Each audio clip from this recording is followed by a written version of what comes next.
Hey guys, sorry I'm late. I didn't realize what time it was. I was yakking my gums, as Jimmy would say. Okay.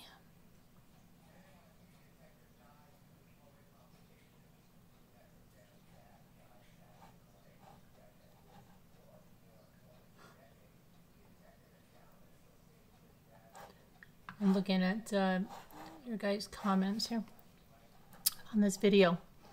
Okay, let me get to my thing here.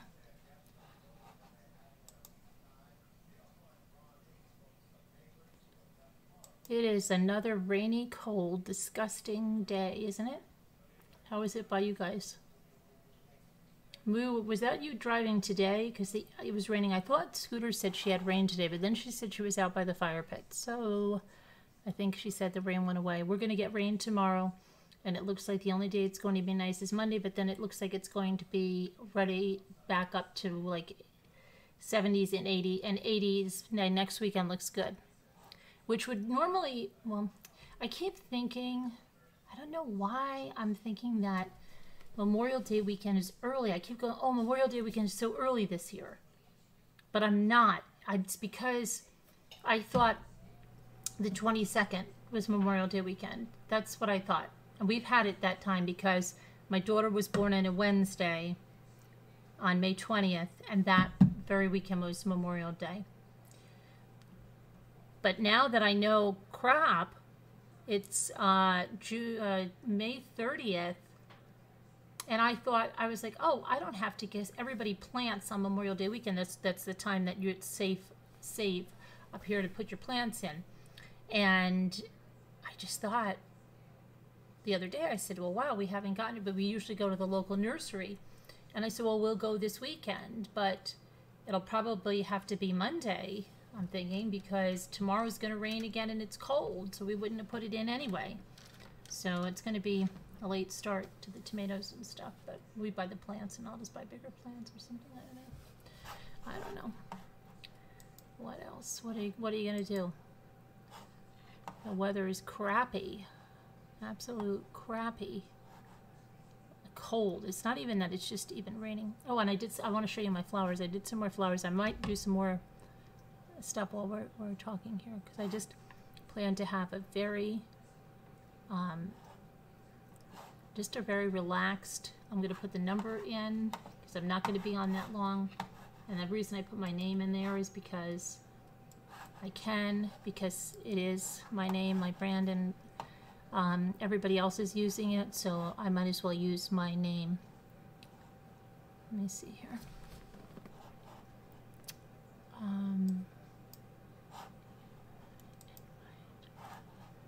Copy invitation. Okay. Close. All right, I'm going to put the number right in. As I said, like, it's just going to be relaxed. It's going to be a Memorial Day, just weekend, relaxed. I'm so lost. Tonight was Saturday night. I don't even know anymore what it was. I had such trouble uploading that video. It took forever. It was supposed to be up at around like 9:30. Okay, what time did it get up? You know, it's crazy, and that threw me for a loop. I was going to edit my flower video. I'm going to show you my flowers because I did take another video, but I did actually go through the they're right here. I'll show you in a second, and do that part of the video. So I'm going to get a nice video on all of that, and then there's so many ways you can change them up, and so many things you can do, and so many things I've learned just in this little thing, like with hydrangeas. I wouldn't even use the dyed, I'll show you in a second, the dyed ones for the hydrangeas. I'd use those for roses and like peony flowers and stuff like that.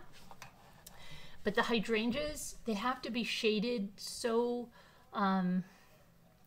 they're different. And in fact, I've seen people take the coffee filter and they just make like these swirls of flower, and then you still have to go in, like, it's a process.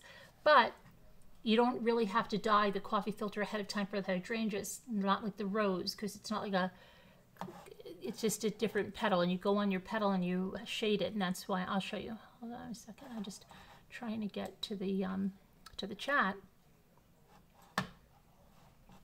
Hang on here. I'm not in the right thing. YouTube Studio.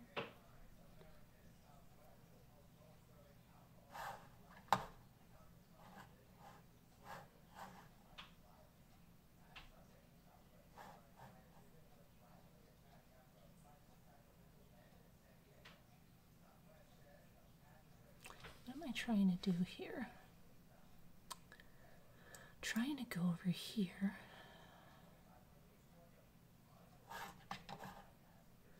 Okay, and I'm going to go to my live over here. And sorry guys. I'm just going to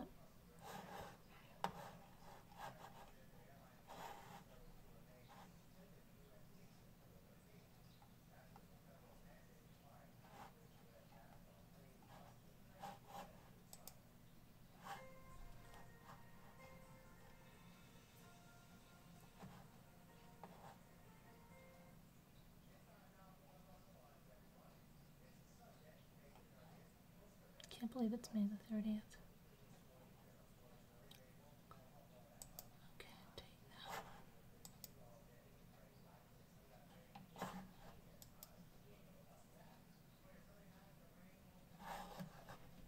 All right, so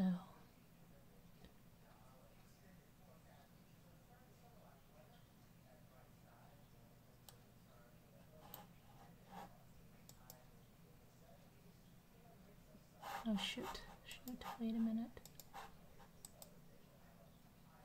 Okay. All right.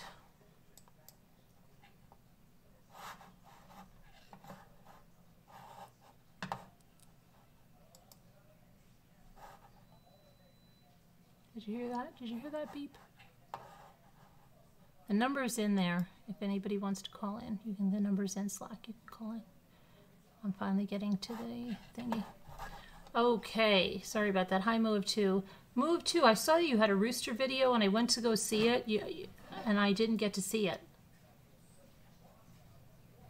Kathy, Sean, Aurora, Marie Anderson, GB, hi GB, Whisper to Me, Sean Sneak, Carla, Sleeping Beauty, I Need Me, some Mommy Ramblings. Okay, I'm here. Hope you're okay, Summer. Let's see, Pamela, Sean, Janine, Peggy, let's see, Elizabeth T, Linda Uribe, Whisper to Me, Carla M. The rain was yesterday. Oh, okay, that's why I'm all screwed up. Okay, today was sparkly beach weather. Got it. Oh gosh, I'm a day behind. A day late and $1 short, isn't that what it is? Let's see, Peggy K. We're not even putting up our pool until we get consistent warm temperatures. Yeah, I don't know. Perfect time to me, Sunday morning. We have a plant shortage. Oh gosh, I wonder if we have a plant shortage. Maybe that's why there is. Like I told you, I got the last rosemary. Crazy. Elizabeth T. Muppets. I just want to tell you, I really appreciate this channel and how you're true to yourself. YouTube is very toxic right now. Oh my gosh, don't I know it? Don't I know it? Thank you, Sleeping Beauty. Thank you. I know, it's a really toxic atmosphere, isn't it? Very toxic. I was just talking with someone about that. That's why I'm late. That's why I'm late. But yeah. So, well, let me show you my flowers. These flowers are non-toxic. Non-toxic. Oh, but the one, hold on a minute. Okay, I'll show you these first. I didn't put these on stems yet. I have the one on the stem. I put it over there, but I did glue them. So this was the purple one that I actually painted last night on the live. Remember, I was painting one. That's the Purpley Hydrangea, and it's really pretty. I have pictures of it on my Instagram.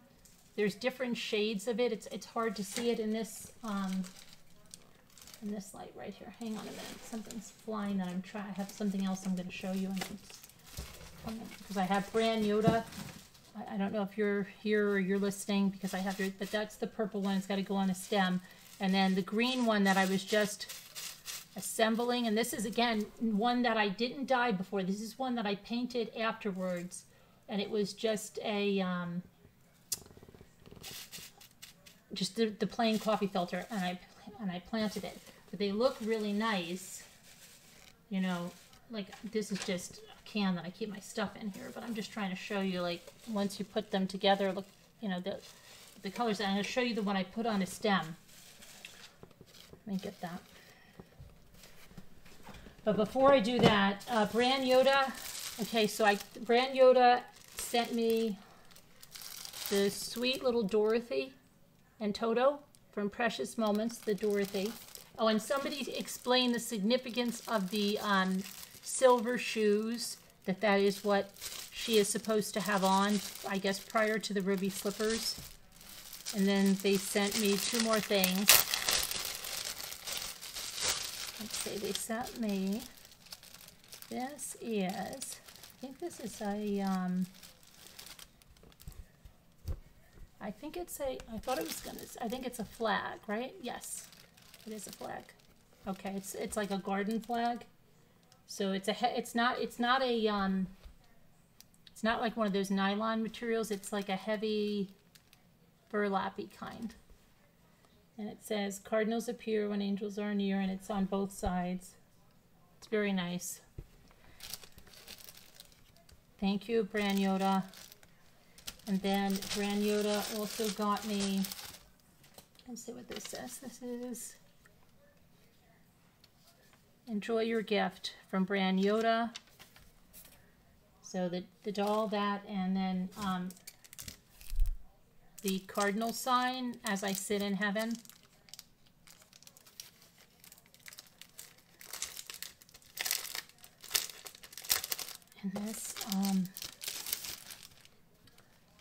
And this, Susan Redding got me one of these too, but I don't mind having 2 of them because I put them in different places, and it's a really nice poem. So it says, as I sit in heaven and watch you every day, I try and let you know with signs I never went away. I hear you when you're laughing, and I watch you as you sleep. I even place my arms around you to calm you as you weep. I see you wish the days away, begging to have me home. So I try and send you signs so you know you're not alone. Don't feel guilty that you have life, life that was denied to me. Heaven is truly beautiful, just you wait and see. So live your life, laugh again, enjoy yourself, be free, and then I'll know with each breath you take, you'll be taking one from me. So it's very nice.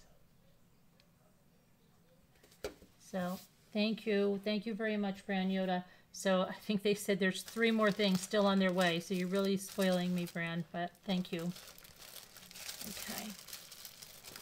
Now I'll put this over here for right now. I'm going to show you that flower that I have on my high snow remover. I'll be right there. There's numbers in Slack, whoever wants to call in. I'm going to just grab the flower that I want to show you.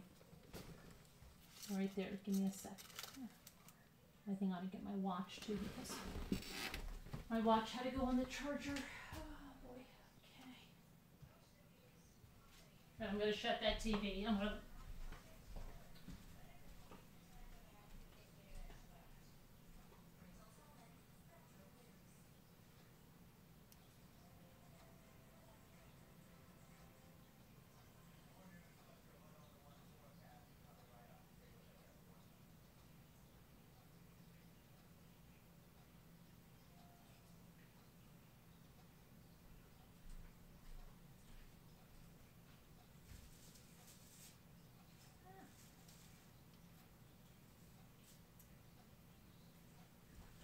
Okay.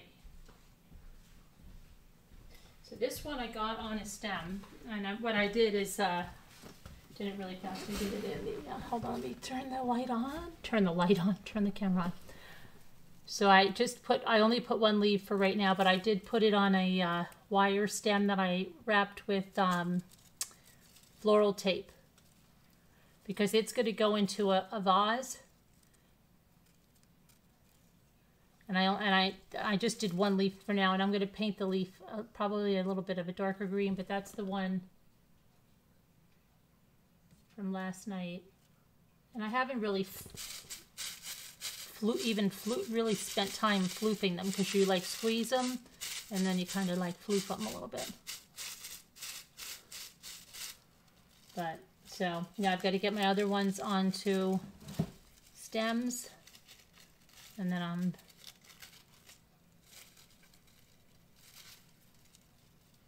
get them. I think they're really pretty. And this is the only one I've tried, I mean the only kind of flower I've tried so far, but they are really pretty, and they're very easy to make, and I already have like more to go in here. They're really, I just cut them out. It's pretty relaxing. So that would be pretty on a wreath. Love and Laughter says, thank you. They would be. They're very pretty, and they're relaxing to make. But who's coming up? Why don't you guys call in?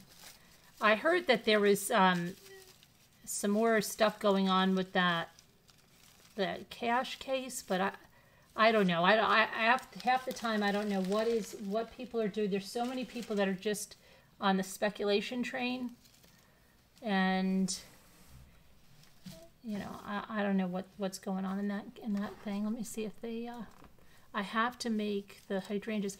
Oh, you know what I thought would be fun? I'm glad you said that, Susie B. A time when Davita and Lisa D can come on, and you guys, and we could all make flowers together. Wouldn't that be fun? One of those craft panels like we used to have, where everybody came on and really crafted. Okay, I mean, I would be willing to go over this, and I can even have my video up beforehand so you can see how easy it is and you can practice. But I think it would be fun to have a craft panel one. So I'll have to see when Lisa D is going to be. Let's see when she's gonna be available. And Davita had to work tonight. I mean, she had to work today. She's off now. She's so happy when she gets off, you know, because it's Saturday night and she doesn't have to go back until Thursday. You want to do that, Carla? Okay. All right. Let me see. It's time. It's really time for a craft night. We haven't had a craft night in a long time. A real one, not one where you say it's a craft night and then nobody comes on to craft. You want to learn flowers, Judy? Would you come on and learn them? I really hope that you will. Sometimes people say that and then they get all scared. It doesn't matter. You could just show your hands. You don't have to show your face. You could just show your countertop that you're working on and your face. I mean, not your face, your hands. I meant to say your hands. You don't have to show your face. But you should show your face, but you don't have to. You don't have to. Because let me see here. Did you hear they found a young boy's remains? He was murdered and they don't know who he is in Nevada, a young boy. A panicked mother thought the boy was her 8-year-old son, but it wasn't. An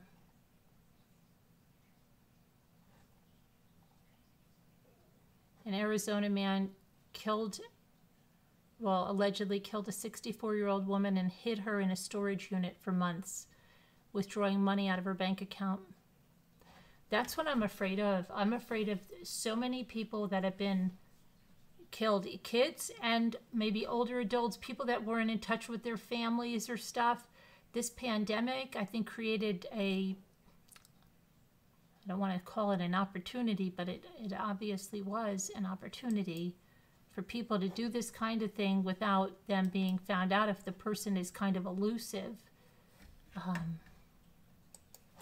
Because you got this guy, and in Arizona, his name is Brett Daniel Pewitt, and he's charged with second-degree murder and abandonment and concealment of a dead body in the death of Deborah Lynn Childers. Deborah Childers. That sounds so familiar. Deborah Childers. Police said that Childers' son, who lives out of state, reported his mother missing on May 12th. See? Okay, 6 months. So, like, did this kid just call his mother, or was he texting? So he reported the mother missing on May 12th to the Mohave County Sheriff's Office, saying he hadn't heard from her in several months. Okay, well, see, right away, that sounds like something's up, right? Because he doesn't sound like he's calling her every week, at least, every day. Nothing like that. The Sheriff's Office determined that a man had been withdrawing money from Childers' account for months and turned to Kingman Police on May 24th for help in identifying the suspect, who was also driving her car. So he probably did some work for her or something along the line. Who knows? But she's not even that old. I mean, she's like Scooter's age. Kingman detectives found 2 storage units belonging to Childers, who had been living in her car prior to her disappearance. Oh, she had been living in her car. Detectives served search warrants on the storage units on Friday and found a body believed to be that of Childers. Childers' family has been notified of the discovery, but authorities are awaiting positive identification from the Mohave County Medical Examiner's Office. Detectives also identified Pewitt as the man who had been driving her car and making withdrawals from her bank account. They did a stakeout on his address, and they took him into custody on Friday when he arrived in the victim's car. During the investigation, it revealed that Pewitt and Childers met last summer when they were both living out of their vehicles. Isn't that really awfully hard to do in Arizona because it's so hot? You have to keep the AC running. That would use a lot of gasoline, right? And it seems like that would be crazy for that because of that heat. Detectives said they believed that Pewitt shot and killed Childers somewhere in November when they were sharing a motel room in Kingman. According to police, Pewitt admitted killing Childers and taking money from her account. Detectives say they believe their relationship was just platonic. It's terrible.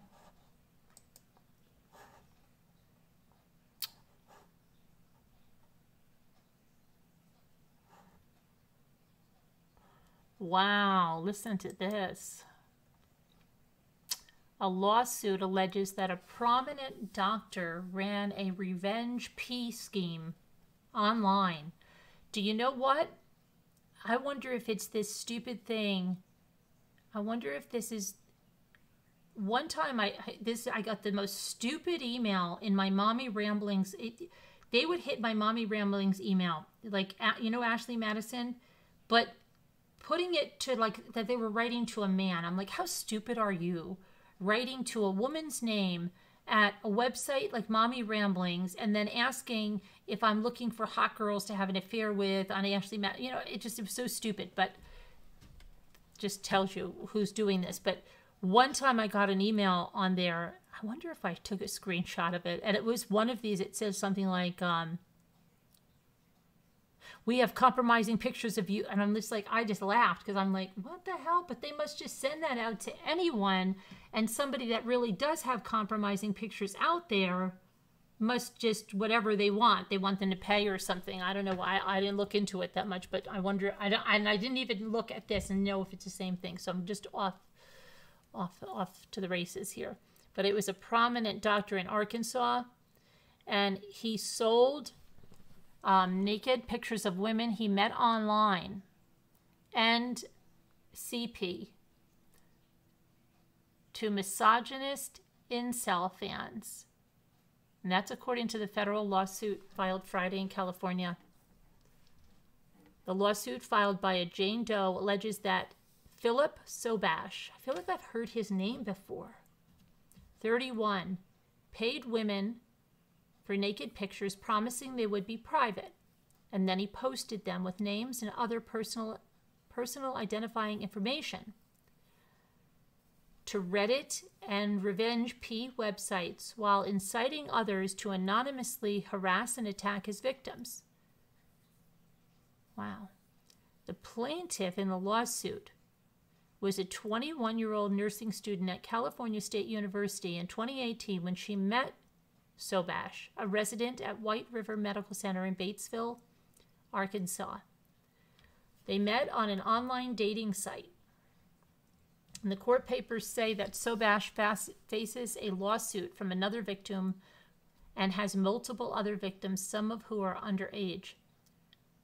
According to the New York Post, Sobash earned his medical degree at the University of South Carolina and has published 14 articles in oncology publications and other medical journals. Oh my goodness. Jane Doe and her attorneys declined to comment to the Post. Sobash nor his employer responded to multiple requests for comment. According to the lawsuit, Sobash allegedly paid $75 per week for explicit videos and photos, sending her very unusual requests for poses and actions along with props, toys, nursing machines, and then he would direct her. In February of 2019, the lawsuit says Jane Doe got a private message on Instagram telling her that images of her were being sold via a Reddit page. Her poses were actually made-to-order requests that Sobash was getting from anonymous men online, and then he would pretend they were his personal requests. He manipulated the relationship he had with Jane Doe by making these specific requests as if they were merely his own personal tastes. Jane Doe confronted him about the postings, and he claimed, "Oh my gosh, my account was hacked. It wasn't me." The lawsuit also says hundreds of images of Jane Doe are still online and that she is receiving multiple images of men pleasuring themselves to her photos. She was forced to shut down an Instagram account because of harassing messages. She suffers intrusive thoughts that the strangers on the internet who have consumed her pictures and harass her will harm her family. She feels hopeless about her career prospects because of the stalking by the online harassers and the threats sending the images to her employers for the rest of her life. Well, you know what?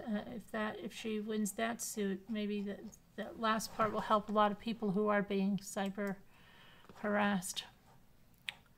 Let's see what else we have.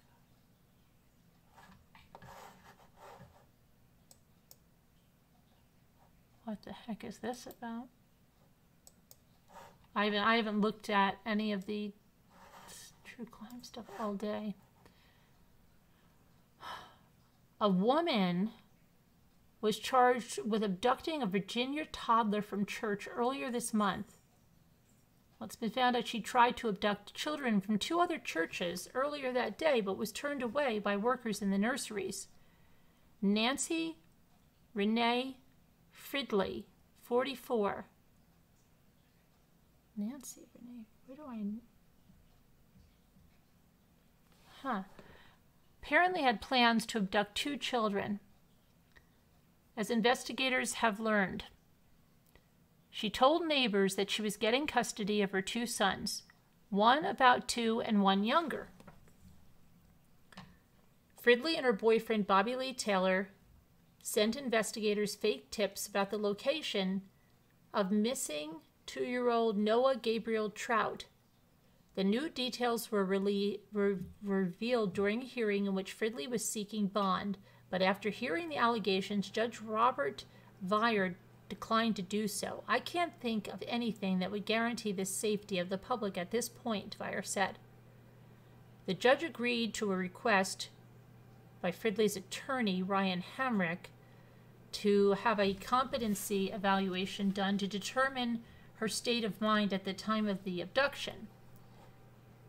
Fridley walked into the nursery at Riverview Baptist Church in Ripplemead on May 3rd, where she told nursery workers that she'd come to pick up a child, pointing to little Noah. She was photographed leaving with the boy, and 25 hours later, police found the boy in her mobile home that she shared with Taylor in Clifton Forge, 90 miles from Ripple Mead. She was charged with abduction and felony child endangerment in Gillis County, where the abduction took place, and drug possession in Allegheny County, where she lives. Taylor was charged with abduction and drug possession in Allegheny County. Prosecutors said Thursday that Fridley and Taylor had no connection with Noah Trout or his family, and that it appeared that Fridley was preparing to abduct 2 children. In addition to telling neighbors she was about to regain custody of her sons, officers found 2 fully set up beds for children in her mobile home. She also bought supplies like sippy cups and a onesie that was too small for Noah. She intended to take not just one, but multiple children, and that was said by the Gillis County Commonwealth's attorney, Bobby Lilly. Lilly also said that investigators had found evidence that Fridley had visited a church in Narrows, about 8 miles from Ripplemead, March or April, and returned to that church on May 3rd, but the nursery workers questioned her and they told her to leave because she gave a name they didn't know. She then went to a church across the street. She was turned away again, and then she went to the church in Ripplemead. Once she got little Noah back to Clifton Forge, she shaved his head and introduced him to neighbors.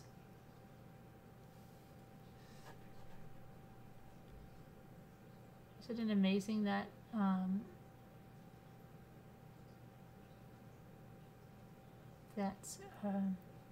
Fridley and Taylor have preliminary hearings on June 25th in Allegheny County. It's crazy. Crazy people.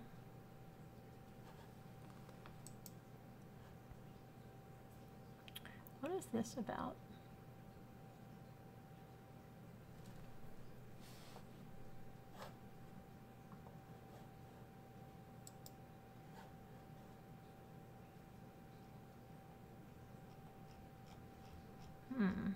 Let's see if there's anything else. Missing, oh gosh, another Northern Indiana scooter, another one. Wonder if they found anyone else. I can never remember if scooters in Northern Indiana. I never remember which part of Indiana she's in. But this girl, police in Northern Indiana say they believe 14-year-old girl who vanished a month ago is believed to be in danger, is no longer in the area.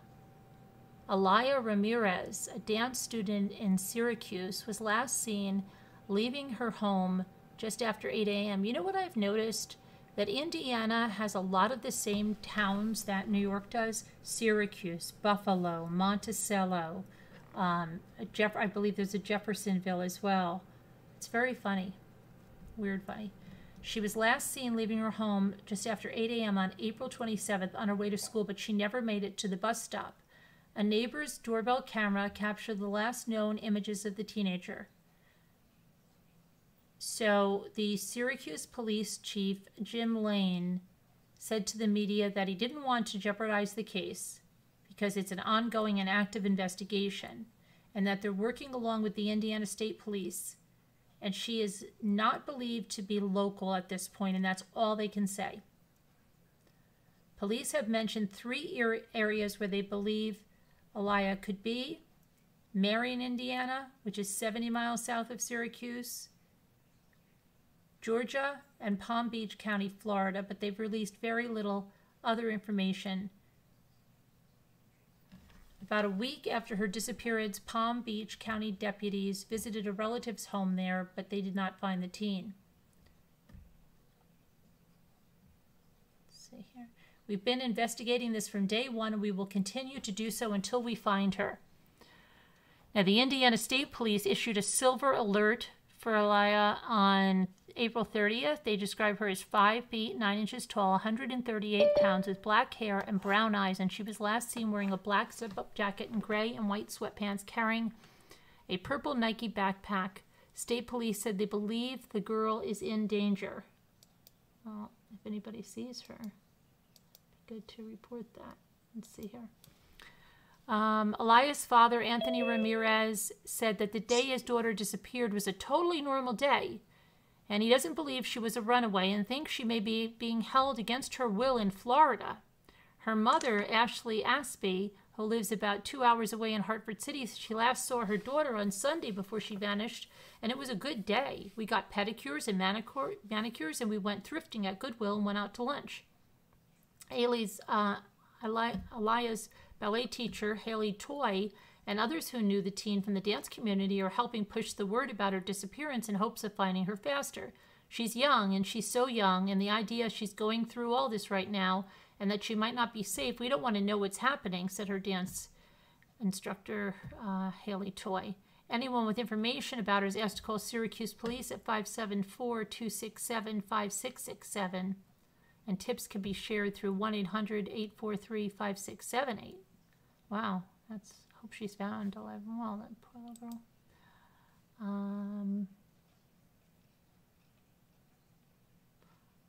What happened? Oh, and then you got the Scott Peterson. Hi, Moo. Hi. 16. What happened to your rooster video? Oh, I took it down and then put it back up. Oh, okay, because I didn't get to see it. I just saw the picture, and then I clicked on it, and it was gone. Oh, man, I'm sorry. No, yeah. It's back. Yeah, because I just got the little notification thing, and I just saw the rooster, and I'm like, oh, I wonder what that was about. Oh, my God. I'm sorry. That's okay. No, I had a bout of anxiety, and so I took it down. Oh, okay. I guess I shouldn't do that. I didn't know people got notifications. Yeah, and I was like, what happened? But I'll check it out. Oh, it's back. Okay. I'll check it out after this. Let's see. That's about it on that. Oh, except for the Scott Peterson thing. Yeah, because people... So basically what they did there is they just said they're not even going to... see. When they say they're not even going to try for the death penalty now, does that mean that they're not doing the... Let me see here. Penalty phase at all now. It says prosecutors will not pursue the death penalty against Scott Peterson after his first death sentence was tossed last year by an appeals court. Peterson was convicted of the 2005 murder of his wife, 27-year-old Lacey Peterson, and was 8 months pregnant at the time. Okay, so now he was initially sentenced to death, but the California Supreme Court invalidated the death sentence last year because the prospective jurors had been excluded from the panel for saying that they did not support the death penalty. On Friday, the Stanislaus County District Attorney's Office said in a court filing that it would not seek the death penalty again. The DA's office made that decision after consulting with Lacey Peterson's family. While the family of Lacey and Connor believe there is no doubt the defendant is guilty of these crimes and that his conduct warrants the death penalty, and defendant is deserving of the punishment of death, the family has decided this process is simply too painful to endure once again, court documents state. Now, so that's it. So they're not going to try the penalty phase again. Is that correct? Because I thought they were set to retry the penalty phase again. But does that mean because they said no death penalty, that they're not going to retry it again? Because if they retried it again, then they had to try the whole trial over again. They were trying to get that done. I don't know I can't imagine him, them just giving up like that. But so it says that it's not clear. I guess it's not clear to everybody. If prosecutors could again seek the death penalty if there's a new trial, and he was again convicted, said defense attorney Pat Harris, who is handling the death sentence portion of the case. A different attorney, Andres Farkas, is representing Peterson on the issue of whether he gets a new trial. Okay, so that's still going on then. Farkas did not respond to an email requesting a comment. It's not clear to me that they're saying no matter what, we're taking the death penalty off the table, or they're saying if we go back to trial, we're reserving the right to put the death penalty back up again, Harris said. It sounds like, so his own defense lawyer doesn't know what they're doing. Harris said it sounds like they're kind of holding back, that if the judge orders a new trial, they could put the death penalty back on the table. So, okay, he still could get the new trial. That's not off the table yet. That could be cleared up at what was supposed to be the procedural hearing on Tuesday. Huh. Interesting.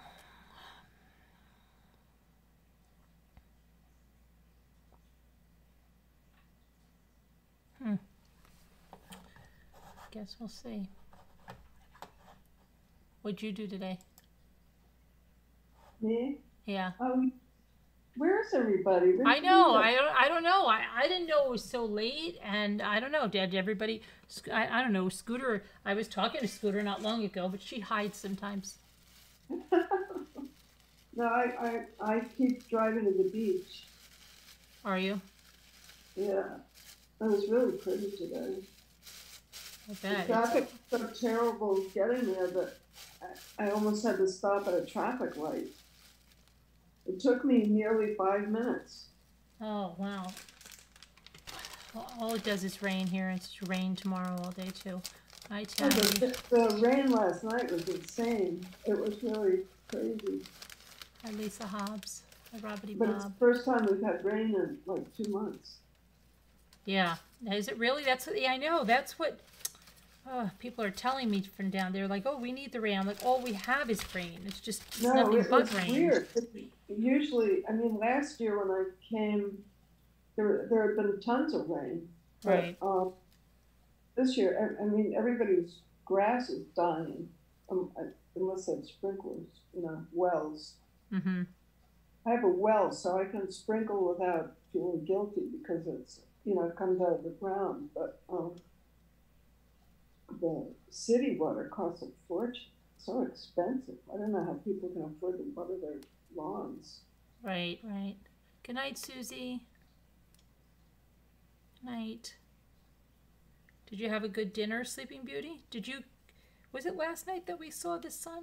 Or was it the night before? I don't even remember. I'm so messed up. Was that last night or was it the night before? Which then? Well, one night we got off of here, and Outback was in the feed, and I saw a sunset over the ocean, and I went in, and who do you think I should see there but Davita and Scooter, and let me see who else was there. A couple of other people from here, they all came in there, and I thought, oh, that's so funny, but I don't remember if that was last night or the night before. That's scary to me. Everything runs in, and I don't know. No, I know what you mean. It's weird. Yeah. Wait, I'm trying to think who. 2 nights ago. Okay, it was 2 nights ago. Yeah, I was about to say. I didn't think it was last night. Yeah, I can't even. So whenever I hear people on the stand, they're like, "Well, what did you eat that night?" I can't even remember what I ate last Thursday. I'm like, what? Unless it's something that really stands out. I'm not remembering that. No, it's really... It's terrible.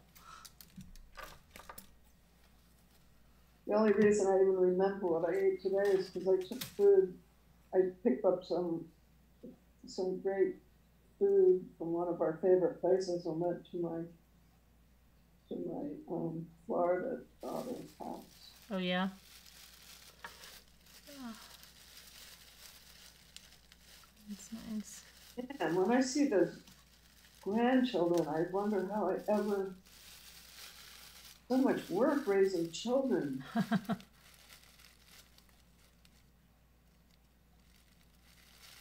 my goodness. It's weird. I think we're given some kind of special protection so we can live through that. I mean, they're great kids. It's just that, right. there's... Yeah, because I think you just have to get indoctrinated into it.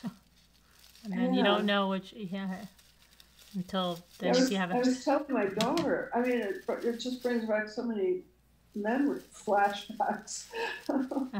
I was telling her, I mean, they were just like ultra busy tonight, and they're great kids. I mean, it's just, they're little, right. There's a 1-year-old and a 3-year-old, and, they're busy little people. Right. And my daughter was like really tired, and I just you know, I was trying to reassure her that this doesn't last forever. This time. Yeah, but it seems like it does when you're there. Yeah, I mean, I feel bad for her because I know how it's such a hard job. Mm-hmm. Yes. So I said tomorrow we'll just go to that place Bucky's, the one I was telling you about. That's right. That store. Like 5 miles from their house. It's, you know, it's right by that crazy video I made last night, or that tunnel of trees. It's right by there. Oh, okay. Yeah. They live near there, so we'll just go into that crazy store. Man, that place, like, you should look at pictures of that place on Yelp. You wouldn't believe it. I'll have to check it out. They have some cool stuff. Sounds like it. What do I want to do then? Or maybe I'll just do my painting. So, did you get any? Oh, today's, I don't even know. Today was Saturday, right? Yeah. Today was Saturday. Oh, guess what? I'm going to open it in some other video, but I think I have it. Where did I put it? Oh, the rosettes look great. The Swedish rosettes. Yeah, which Jimmy was managing me. Yeah, it's hard. Those things are tricky. So I guess. We grew up with that stuff because my dad was a pure Swede.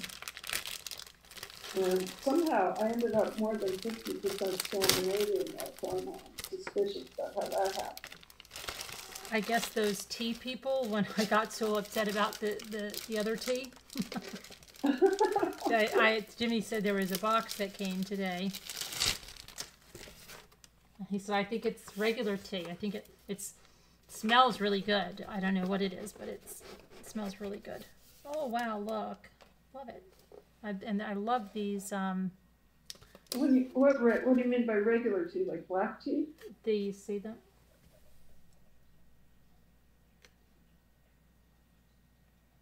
Oh, it is. Wait. Yeah, hot cinnamon spice, which I like. The Earl Grey Supreme. Then there's Paris. And then there's English breakfast. But I love these cream tins because they match my kitchen, and I didn't know that they came, because when I buy the hot cinnamon, it's in a like orange color tin. I have these tins all over there. You know, and I'm so silly that I didn't even realize, because my daughter got me the Mother's Day tea from them in the tin, and I didn't even realize it's the company that I usually buy my tea from. Isn't that crazy? That I didn't even realize, because it was a different kind of a thing, but now that I'm seeing it in this one, this is... So they finally sent me regular tea, but I can't even get them out of the package. So, Earl Grey. I like the hot cinnamon. I think that's the one I have, but mine is orange. These are all in the the cream, so that's nice. And they just have little banding on them. So they finally sent me something that I will try. I've never had Paris. I have a whole bunch of tins that still have tea in them from New York, but that's actually okay because tea, if it's in a good tin, it will last for years. I love the tins. I just love the tins. In fact, I read something about some tea that was like 100 years old, but it had been properly tinned and it was still good. I forget where it's found, but it's if you keep it properly, it doesn't deteriorate. Hi, MTGV TV. Hello there. Hashtag MRB. How are you? Hashtag MTGV TV. I think I've seen you recently, MTGV TV. I don't know where I've seen you, but I've seen you somewhere. MTGV TV. I don't remember, but it's very familiar. Hi, Allie. Hi, Karen H. How are you?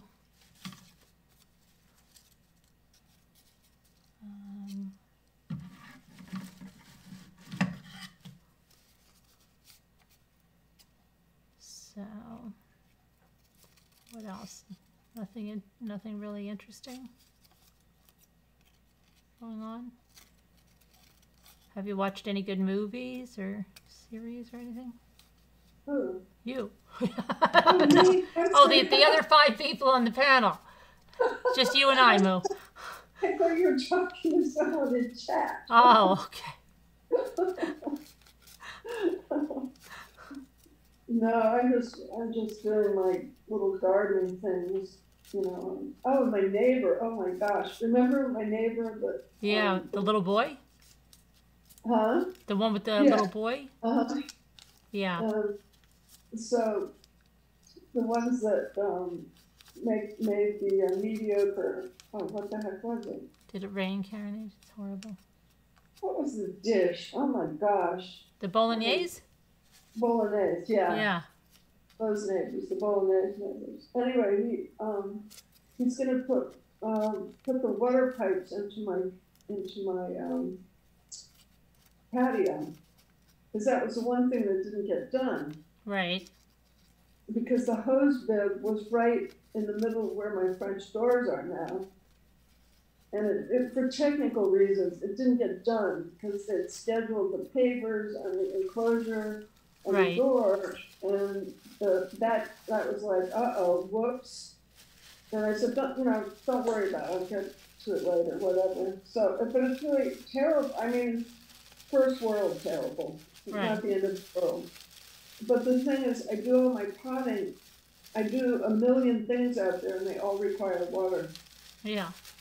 So I had to bring a 150-foot hose from the well to get all the way into my enclosure. But then I have to open the dang door in the, and I'm out there at like 3 a.m, and so are the mosquitoes. So, anyways, but this neighbor, he's so great. He's going to run a pipe from the well to one end of my patio, and then he's going to fix the hose bib for the city water at the other end of my patio. So I'll have city water and well water inside my patio, and I'll be impervious to mosquitoes, the no-see-ums, and the alligators. Cool. So I'm very excited. Sounds exciting, yeah, that's good. I mean, the alligators are already kept out by the fence. They don't care about little enclosures. They just fight their way. Alligators, yeah, the alligators. Do you see any alligators over there right by you? No, I haven't seen any on this lake. I mean, it's a very small, a relatively small lake. It's not like it's not like only 10 houses. It's just very small. It's not like your lake at all. But it's not near a waterway. But alligators get in. It's just that in the waterways they really get in, and they come and go as they please. But here, if somebody spots a gator, if they're more than 4 feet, they move them to one of the preserves. I haven't even seen a little gator here. Oh, I see a bunch of fat, happy ducks and turtles and all kinds of birds swimming around the water, and they don't seem to be getting eaten. So. Right. But still, it's Florida. One day I'm going to walk out to my driveway and see one of those 20-foot gators lumbering across the driveway. Oh, gosh. They don't really give anyone notice when they decide to show up. No. Nope. There was like that bear that was in that lady's house. Walking around in there. Where was that? I think it was in New Jersey, and he was in her house when she got home, or so he got in, and he was inside the house, and he was just like he was like walking around in there looking for stuff. Crazy. Oh, that's really scary. Yeah. It is. I want to get one of those. I've been looking at those trail cameras, night vision things. Oh yeah. Because I want to put one out, but I wonder if I want one that'll all these people that have the live stream feed by a bird feeder or something at night, or I want to do one of those. Do that too, because there's a lot going on out there. Yeah, I'm not sure exactly. I've got to find out what kind of camera that I have to get. So I've been looking at. When you find out, please let me know, because I will. Put something else. Yeah. Because the birds, the ducks are actually awake at night, and they, you know, they not, it's not like they're busy, but they're very aware of stuff. Right. And so they chatter, and you know that they're aware of something, and they're telling each other about it. And I always wonder what that thing is, you know, what is it that's kind of stirred up at, 3 in the morning? Right, yep. Yep. Do you know of any actually effective mosquito zappers? I mean, you mean one of those like blue light things or whatever purple light things they fly into? Whatever works. I mean, I think they work. They're just they'll be noisy, but they work. I'm sure. I have neighbors that used to have one. I think my parents used to have one too. I have to do something about my front door because that light. I mean, I've lived here a whole year and I really haven't had a huge problem, but for some reason, just this past week, there were mosquitoes around my front door. And I can just, blow them away, and I can, I was going to put a fan in the hallway so that when I leave, a fan is pointed at the door, and then when I open it, they can't really come in. But there just has to be a better, also I was going to put bat houses around. Do you have bats over there? Yeah, we do. I have to put the right kind of bat house. We don't have the cute bats. We have the world's ugliest bats here, but they're cute. Yeah. I would love them anyway. But it's so funny because they're not the little cute ones that people love to post. Right. These are the ones that look like, something straight out of hell. Yeah. And I've seen bats like that too. Yeah, they're really strange. But anyway, that's what we have. We have the ugly bats here, but I don't care. I mean, I can love them anyway, and I can give them lots of mosquitoes and stuff to keep them happy. But the thing is, when you get bat houses, you have to get the right ones for the right, for specific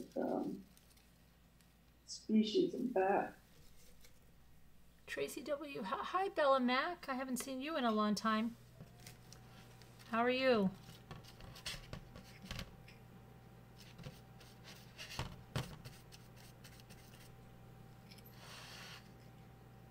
I've got to talk to you, Bella Mac, about that thing, that email. I haven't even had time to look. Is Alyssa in the chat? Is who? Alyssa? Alyssa? Yeah, Alyssa, are you there? She never could call in last night. Neither could Tracy W. I'm sure it's earphones seem to be the problem.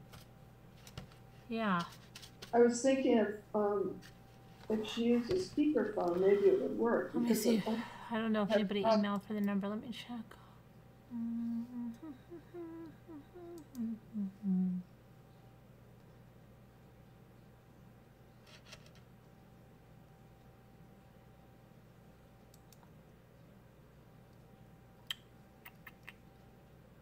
Okay, let's see here. Oh, Sunspear.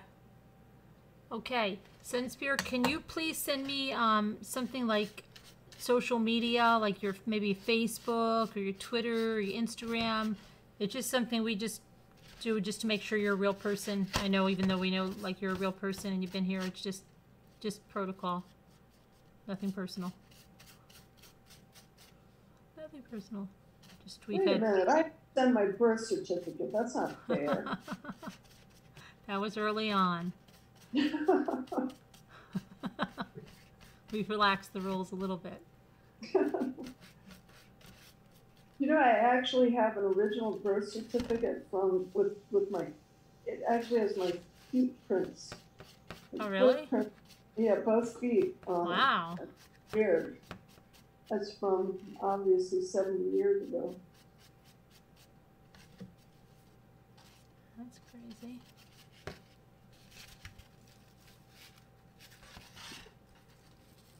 Even then I had big feet. Yeah.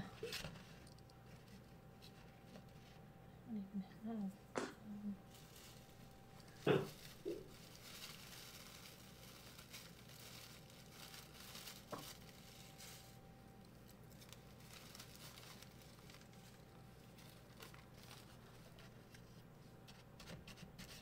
Scooter's not around. She was down by the fire. I don't know if She was what? she was by the fire pit or something. Because when I went on with the cookies, which took, I was not supposed to be on that late, she said that she was out by the fire, and that's when I got all confused and thought it was raining, but it wasn't raining. Oh, I see. And that was yesterday for everybody. I'm so confused. But we had rain all day. Did you say it was snowing? No, raining all day. Oh, okay. I just saw that little icon. I didn't have my magnifying glass. I thought it was snow. Yeah, raining, yeah. Oh. That was so weird, the way it just filled it in, because I was typing raining and then it just did that rain cloud and then sorry, that makes my answer kind of stupid because I said that was so crazy or weird. Oh. Rain is not exactly crazy or weird. I thought it was snow. Oh no, if it was yeah, it could be, but I'm glad it wasn't. I would be freaking out.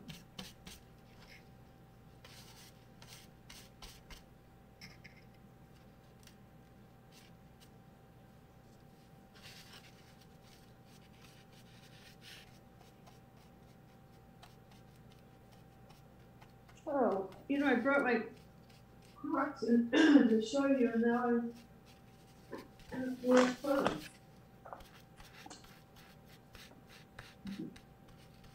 What ones that were like Lisa D? Yeah, Lisa D. I wonder what she's doing, because it was probably really crappy weather. Where's Lisa H? Are you having really crappy weather? Let me see. Hi, Tracy. Hey, Deborah. How are you? Why, Robbity? I couldn't agree with you more, Sandy Fox. I just watched Jimmy and Carolyn making Scandinavian cookies. It was awesome because this past year has been so unstable. It's nice to see a family doing something together. Thanks, Sandy. It's a little heavy on the micromanaging, but it's okay, right?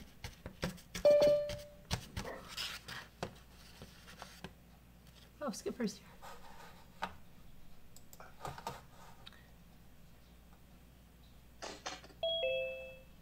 Oh, look at these. Oh, you can't see them. I can see them. Oh, oh, they're tie-dye. Nice. Yeah, these are the pastel ones. Cool. Did you try them on? Yeah. You like them? Yeah, they're good. They actually, it's weird because they, this type of thing doesn't really stay on your foot, but they do. They stay on my feet. Good. Good. Hi, Skipper. Hi, how are you? Good, how are you? Hi, Skipper. Hi, Lou. How are you? I'm doing good. I laughed my butt off at you and Jimmy making those cookies. Oh, gosh. And you saying, can I please have a turn? Yeah, I know, right? I'm like a little kid. Can it be my turn now, please? All right, did you hear him say, why don't you go back to putting the sugar on? Yes. See that? I got back to putting the sugar on. I was like, Jimmy needs a channel, a cooking channel or something. Back to putting the sugar on. Yeah, I was laughing at those cookies too, but for different reasons. Because, count on the Swedes to make something so ridiculous and hard that's actually basically a funnel cake. And I can laugh at Swedes because I am one. But it's like ridiculous. You have to go through such torture to get those things on and off that. Because when I was little and we'd make those, I used to get so pissed off. We'd like, this is so demanding. You only get 2 of them at a time, or worse, 1 at a time. Yeah, some of them have 1, yeah. God. I can just see me, like, clumsy me, like dropping the thing, in the hot oil and splashing it all over the place. Did I ever tell you not to get off on a tangent, my swordfish story? No. Did I ever tell you one of the worst burns I've ever had in my entire life? I was mad at my husband And you know, that spite thing kicked in. Right. And so I was extremely angry with him. And so I decided I wasn't going to cook him supper.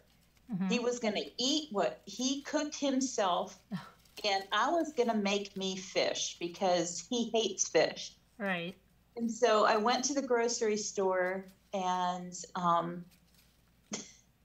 I went up to the fish counter, and they had swordfish. And I thought, well, I've always wanted to try swordfish. This sounds exotic and lovely, and let me try the swordfish. Right. So I must have paid, I don't know, it was a huge amount, like $16 for one little piece of fish. Anyway, I brought it home, and not only was he not home, he had decided to go fishing because he was angry with me.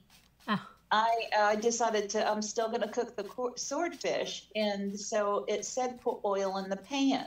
Right. So I put the oil in the pan, and I wait for it to heat up, and I go to put the fish in the oil, and it slid off the spatula that I was using to get it off, and it splashed oil all down my arm. Oh. I had this huge burn on my arm, and I was like, well, that was God getting even at me for being spiteful. Oh, yeah. Oh my gosh. It was a horrible thing to do to begin with. And he came home, and there was oil everywhere, and I'm like holding my arm with like wet bandages on it to keep it cold. Oh my gosh, it was horrible. Yeah, it was a horrible burn. And but anyway, yeah, when you were making that, I had flashbacks of my swordfish story. Oh. Did you ever get a chance to eat swordfish in your life? Oh, I ate that swordfish every bite of it. Amongst the tears, I had tears streaming down my face because I was mad, and then I was even more mad that I burnt myself. So I'm sitting there crying in my swordfish. Oh man! But I ate every bite of it. I wasn't not gonna eat it. That's So really good. I'm sorry. It was good. It was really a good piece of fish. Probably the best I've ever had. But then I burnt myself. So I'm sitting there. Sorry, guys. Oh, okay. No, that's okay. How are you, Davida? Good. How are you guys? Good. Good. Good. It is freezing here. It's freezing like, where you are, really, too? Yes, it's freezing. It's about 50 degrees. I have the heat on, and it is pouring rain. Really? Oh my gosh. Because it's so weird because I talked to Sandy in North Carolina, and she said it was a gorgeous night. Oh, really? Yeah, and I kept saying it's so weird because then I thought Moo had rain. That's me. Moo has rain, and Scooter has rain, and I have rain, and oh my gosh, but I was wrong about Moo. It wasn't the rain today. It was yesterday's rain. Yeah, and we only had it for a couple of hours in the evening. It wasn't even long. Yeah. We had like a typical Florida rain. You don't get the all-day rain. You get my sister says it's like clockwork at 2 o'clock in the afternoon. Yeah. Every day during the summer, there's a rainstorm. Well, this was the first one we've had up here, and it's been a couple months. I almost lost my citrus tree because of the drought. So it's the first rain we've had. Okay. But I think your oh my gosh.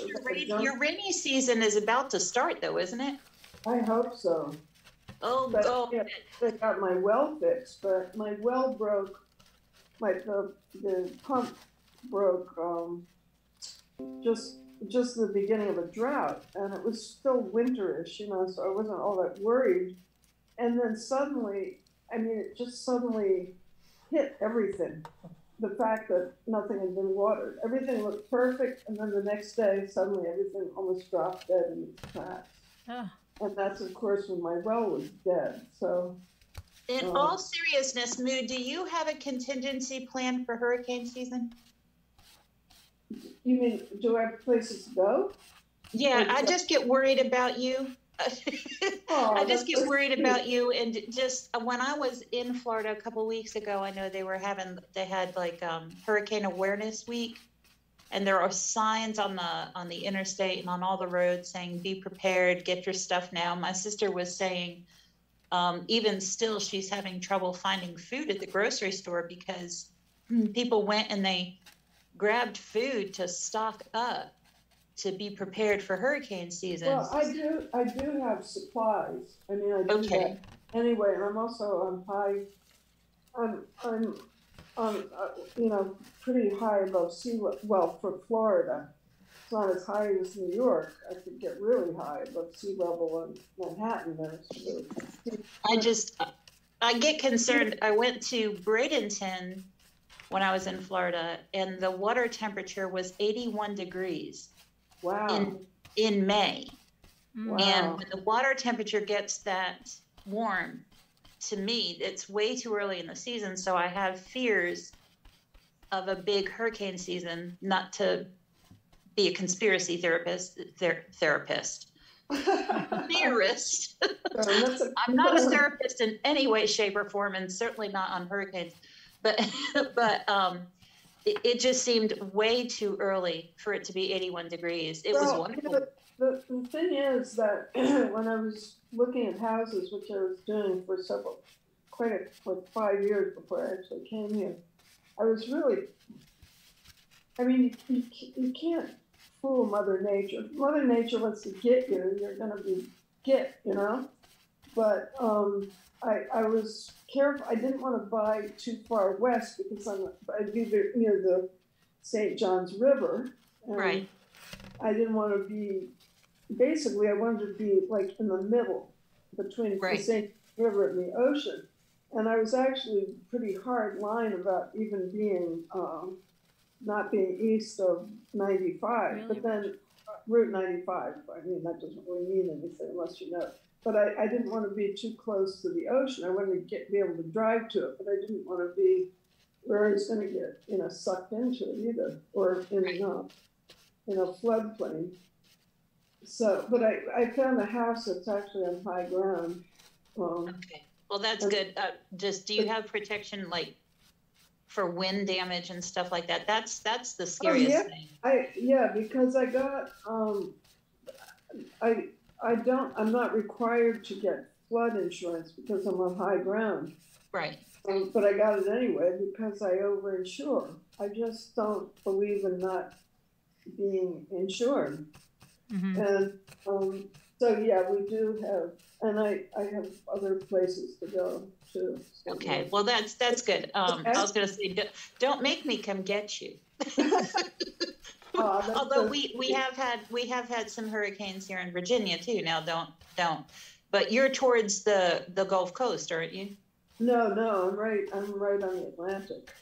Okay, that's fine. Okay. And this is familiar territory for me because I had the apartment in New York faces southeast, and it was on the 20th floor, and there was nothing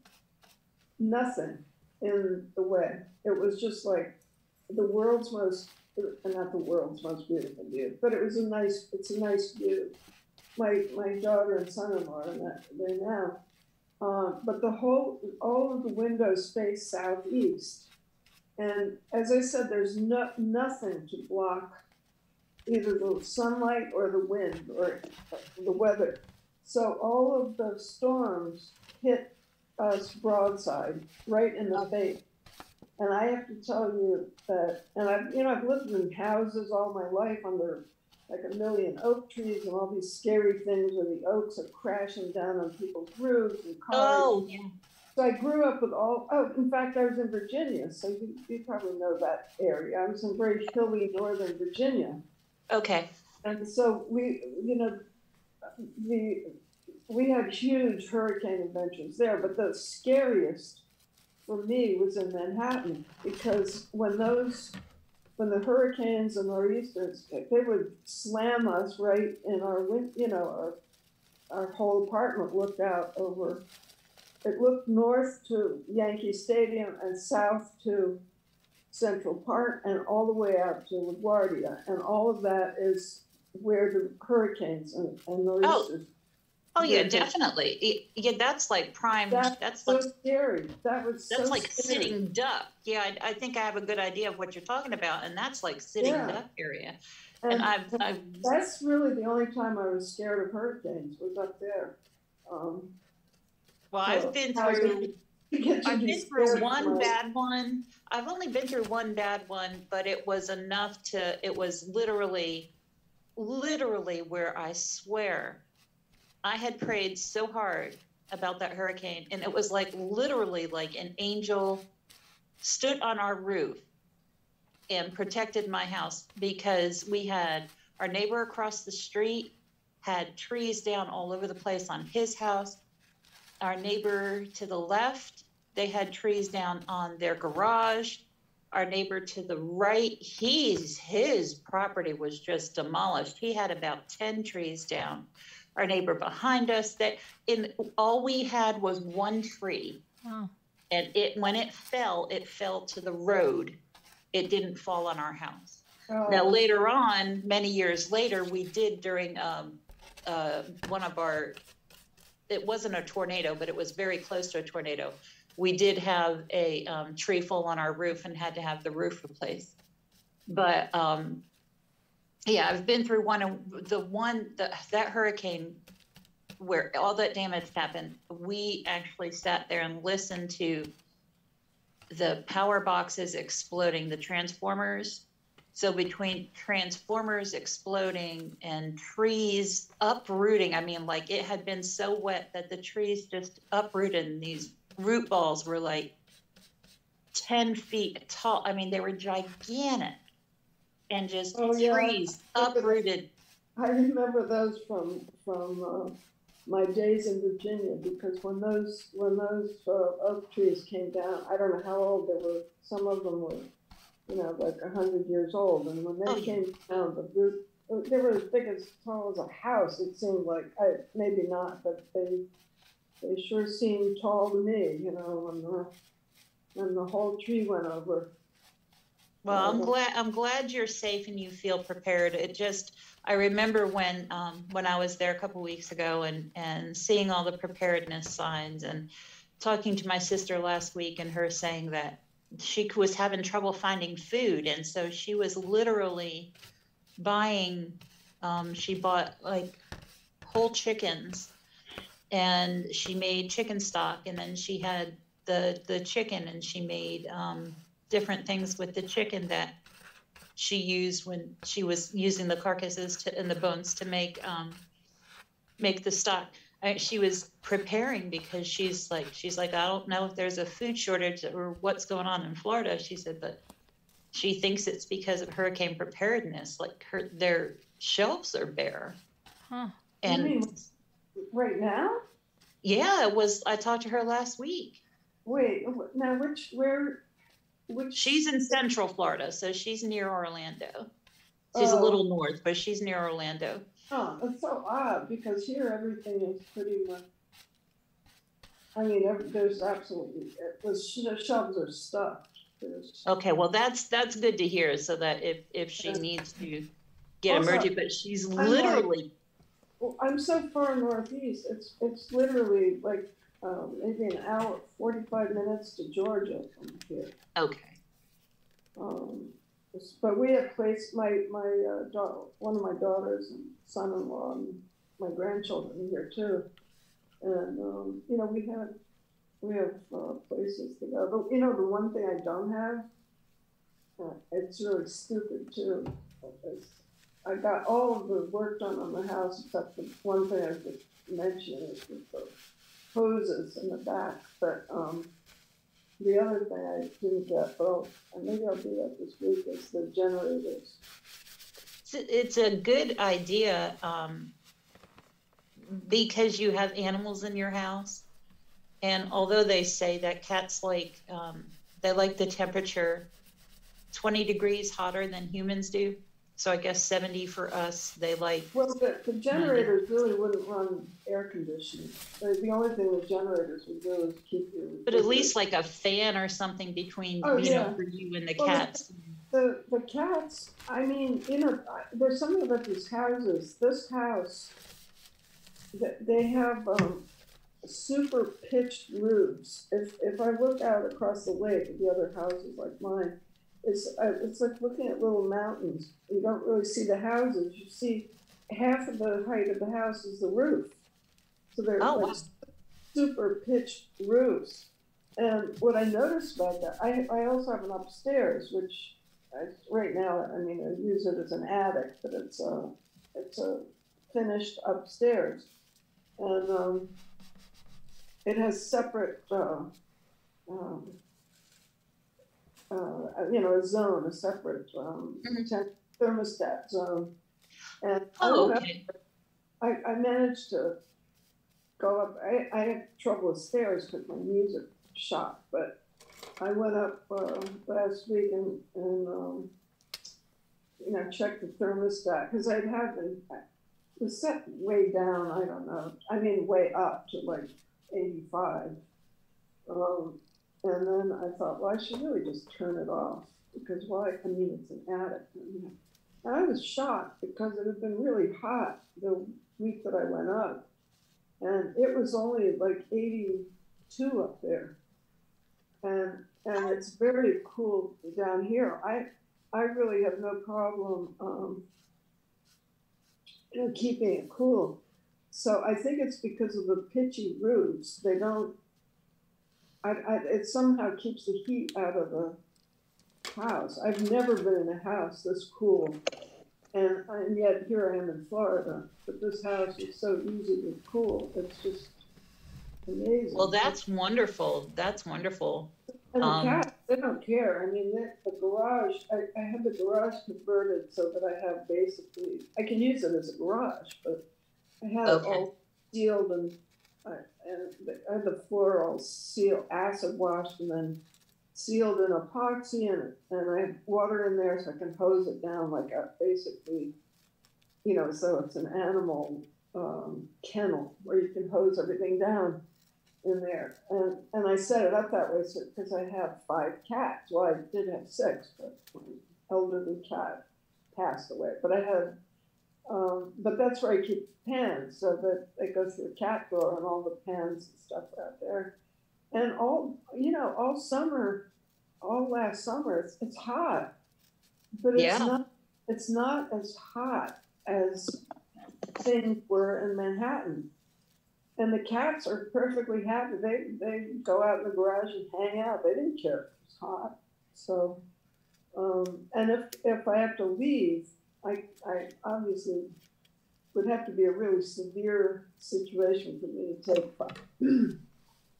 5 cats with me, but I could do it. I have 5 big, carriers. If I had to do it, I could. But the thing is, they have. We're not in the flood area. So it's not going to reach. Flood waters would not cause them to be in danger if I left. It would be. It's the heat. I remember my mom saying when they didn't have power after a hurricane. I remember her saying it got so bad her cats were panting inside the house and she didn't know what to do. So she took them. Was that in Central Florida? Central Florida? Yeah. Or? Yes, Central. Yeah, that's a man. Is that different? Oh my gosh! Every time I looked at houses, we have family near Orlando, so I was looking around there, nothing. I finally told my daughter. I said, you know what? Even if we're 2 hours apart, it's closer than New York. Being from New York to Florida. So I said, if we have to commute 2 hours to see each other, whatever. But I said I cannot move near Orlando. I mean, it was ridiculous. The weather was not something I could live with. I'm a northeast person to the bone, and I said I need to be near the ocean. I need to be where there's, weather. Right. Yeah. And so I ended up here. I always ended up back here in St. Augustine. So what happened is I ended up moving up here. So. And that's you don't want to be in Central if you can avoid it. No, Central Florida is not the place to live. No, not at all. And they are so happy here. The weather, it's maybe 10 degrees cooler, and that doesn't sound like much, but it's huge. But it's also, there's air. There are breezes. It's windy all the time. And, Oh, that's nice. You got those ocean breezes. yeah, because I'm only a really bad, horrible day. It takes me 15 minutes to get to the beach. Otherwise, it's more like 12 minutes. Oh, wow. So That's wonderful. And it is breezy. It's just very, very breezy. I'm not saying it's perfect or things could never go wrong. I've certainly seen things go wrong in places I've lived, but I try to prepare for the worst and then not think the worst. But, Well, Davida, you're quiet. Are you okay? I probably. Well, no, I'm fine. I just didn't want to interrupt. Well, Yeah, thank you. sorry. I'm sorry. I go off on tangents and jabber. I apologize. No, that's fine. Don't worry about it. Oh my God. How was work? How was your day? Busy. Was it? Busy? Yeah, really busy. But that's good. I'd rather it be busy because it goes fast. And then when I got home, Lindy texted me. She was asking me about Everly. So I was texting with her for a little bit, and now here I am. Lindy days? who? Lindy Boone? Boone. Yeah. Asking about it. What's wrong with Everly? Oh, nothing. Oh. No, she was she had seen some pictures of her in the play, and she was saying how cute she was. Oh. And so I think I saw your video making, what is it called? Rosettes. Yeah. Yeah. Those look pretty good. Did they taste really good? They did. They were really good. What did they taste like? They reminded me of something, and I was trying to think of what it was. I was almost like, is that a cannoli shell? I'm trying to think. It's some kind of cookie shell, almost something, but it's not the cannoli shell really, but it's something like that. And it's very good. It's very light and really nice with like coffee, or they even have the little pans that will make the little like tart things, and you can put stuff in them. That sounds good. I think I want to get that. Yeah, it's only $12. Wow. Can you believe that? I have a link. I put a link in the video description. The NorPro one that I got is only $12. Oh, cool. Okay. Do they taste anything like funnel cakes? A little bit, but there's a difference. Like Sandy was asking me what, and I said I think it's the vanilla, and it's just maybe the ratios of things. It's different. So a different flavor. Yeah, I think it's definitely different. But it's really good. They look good. And you know what's weird is I kept looking at that handle, and I kept thinking, oh, would you move that handle? Because if you hit that thing, one of you was going to get it. And then Jimmy moved it, and I thought, okay, good.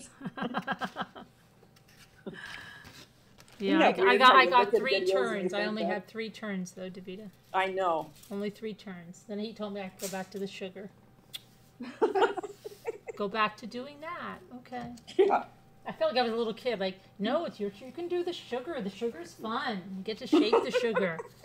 It's more fun than this. I do one more. Yeah, let me just do one more. Did you ever get to hold Rocky, or Well, yes, I get right, but then remember Rocky got on me, and then Rocky peed.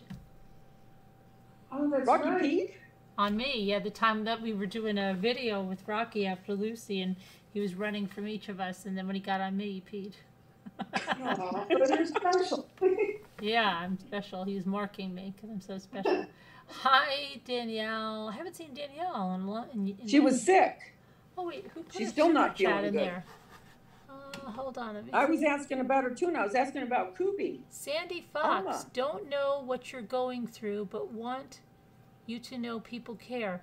Thank you, Sandy Fox. Thank you. That's very sweet of you. I hope you're still in the chat, Sandy Fox. Sorry I missed that. I was into my flower. Those flowers are gorgeous. I know. Let me see your flower.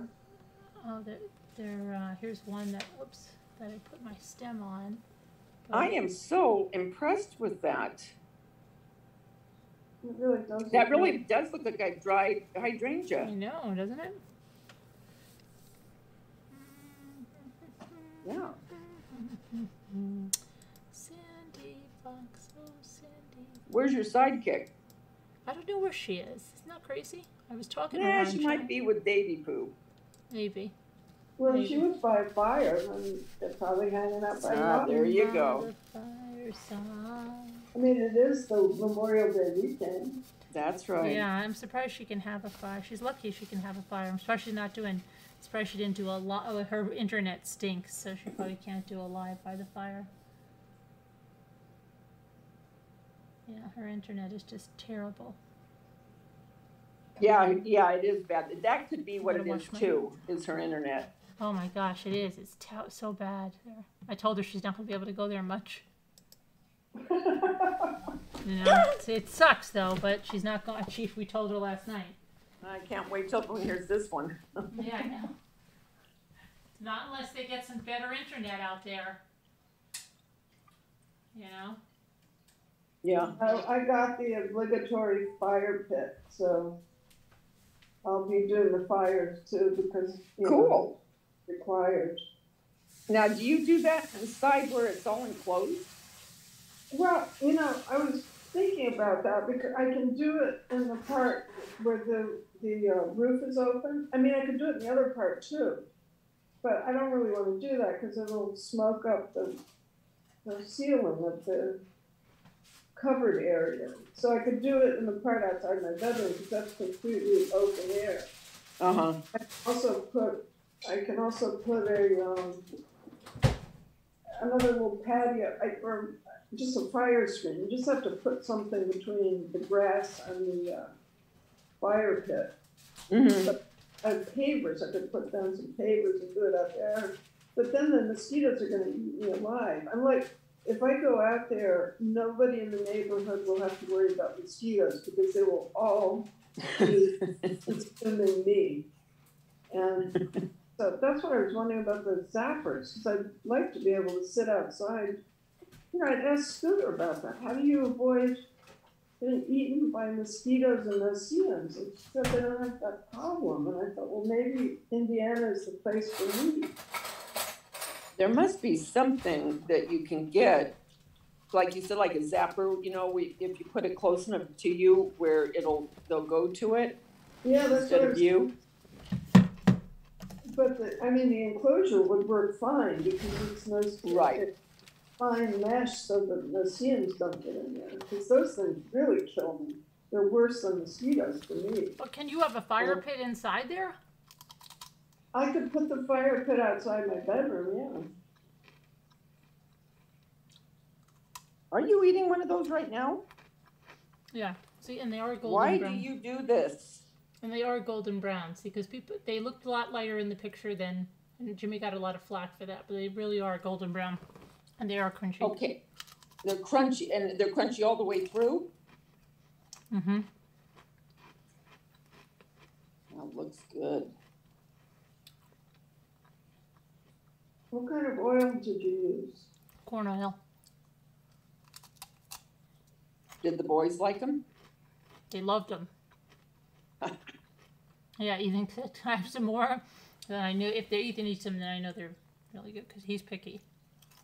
Yeah. Do you like them with the powdered sugar or the cinnamon better, or both? I didn't ask them which one. They ate both of them, but I forgot to ask them which one they like better. What do you like? I didn't try them with the cinnamon. I'll do it tomorrow. I only made a few with the cinnamon, and they ate them, obviously, but... I think both would be I have good. an announcement. Everybody, I don't know if you knew that the yogurts now only pineapple Chobani, and they are going to send cases of it down to that resort for us to take back.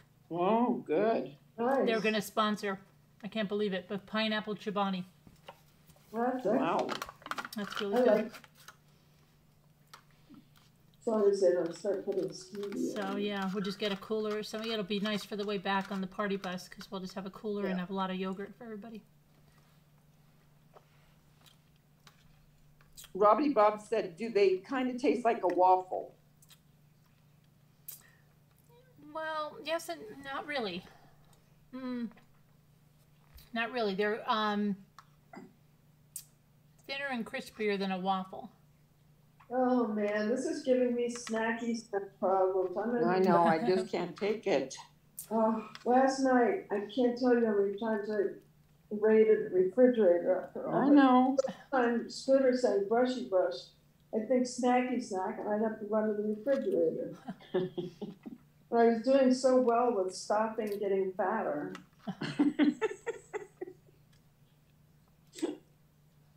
Hi, Rochelle. Carolyn, you didn't believe I got all those maternity dresses, did you? But I did. They're great because they reach my ankles, and so I can go out and not have bugs, stupid mosquitoes flying on my ankles. What about the maxi dresses? Yeah, well, that's what these are. Oh, basically. Okay. But I get the maternity because they automatically are the right size for my fat body. But I kind of like maxi dresses in the summer. Yeah, I wear them over my feet. I stopped having a waistline, after I had those giant babies. I was actually confused because I've been this really ridiculously skinny person my entire life. I was the skinniest person on the planet. Just tall, ridiculously skinny, and people ridiculed me for, looking like that. And then after I had, I couldn't figure, it was so stupid because I had a waistline my whole life and I was scrawny. And then after I had my daughter, for some reason things with belts didn't fit right. And I was really too stupid to understand what a huge change this made. Because I lost all the weight, I only gained 29 pounds with each baby, and I lost it all within 6 weeks. But I'll tell you, that really shifted where the fat went. Yeah. Yeah, the old gray mare just ain't what she used to be here. Tracy just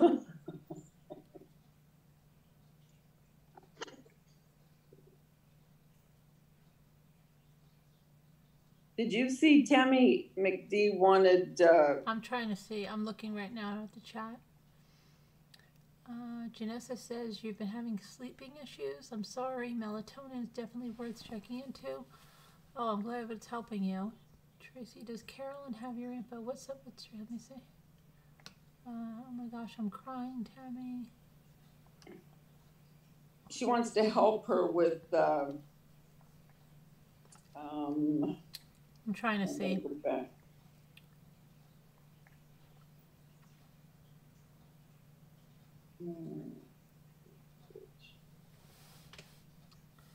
The deposit for her fur baby, I guess for the apartment when she gets it or something.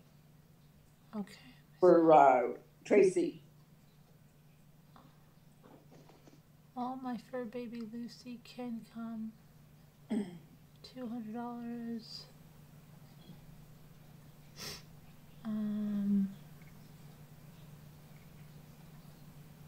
Hi, Karen H. I'm going back because I must have missed a lot somehow. I have to laugh at myself. When I first heard Skipper talking, I was thinking it was Scooter, and I was thinking, wow, her voice has changed. Oh my gosh. Well, do I sound like Scooter? No, I guess that's why she thought the voice changed. Okay. Skipper, if I don't know if you want to say, but Where in Virginia are you? I'm in Richmond. I'm right smack Oh, is dab. it? Oh, okay. Yeah, I'm right smack dab in the middle of the state. It's great though because I can go 2 hours to DC, 2 hours to the mountains, 2 hours to the beach. So I can go 2 hours and be just about anywhere. Yeah, it's a great location. It's I hate where I am now, but we're looking at houses. There's a possibility we may be moving to the mountains. Nice. That would be my wish. About 10 miles from West Virginia is where we're looking.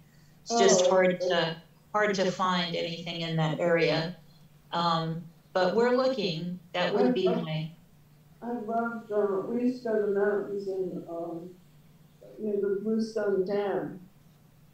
I'm trying to say, it was Beckley, West Virginia. It was some area, it was just so beautiful. Oh my gosh. That was just heaven. And I just found a house. Did you?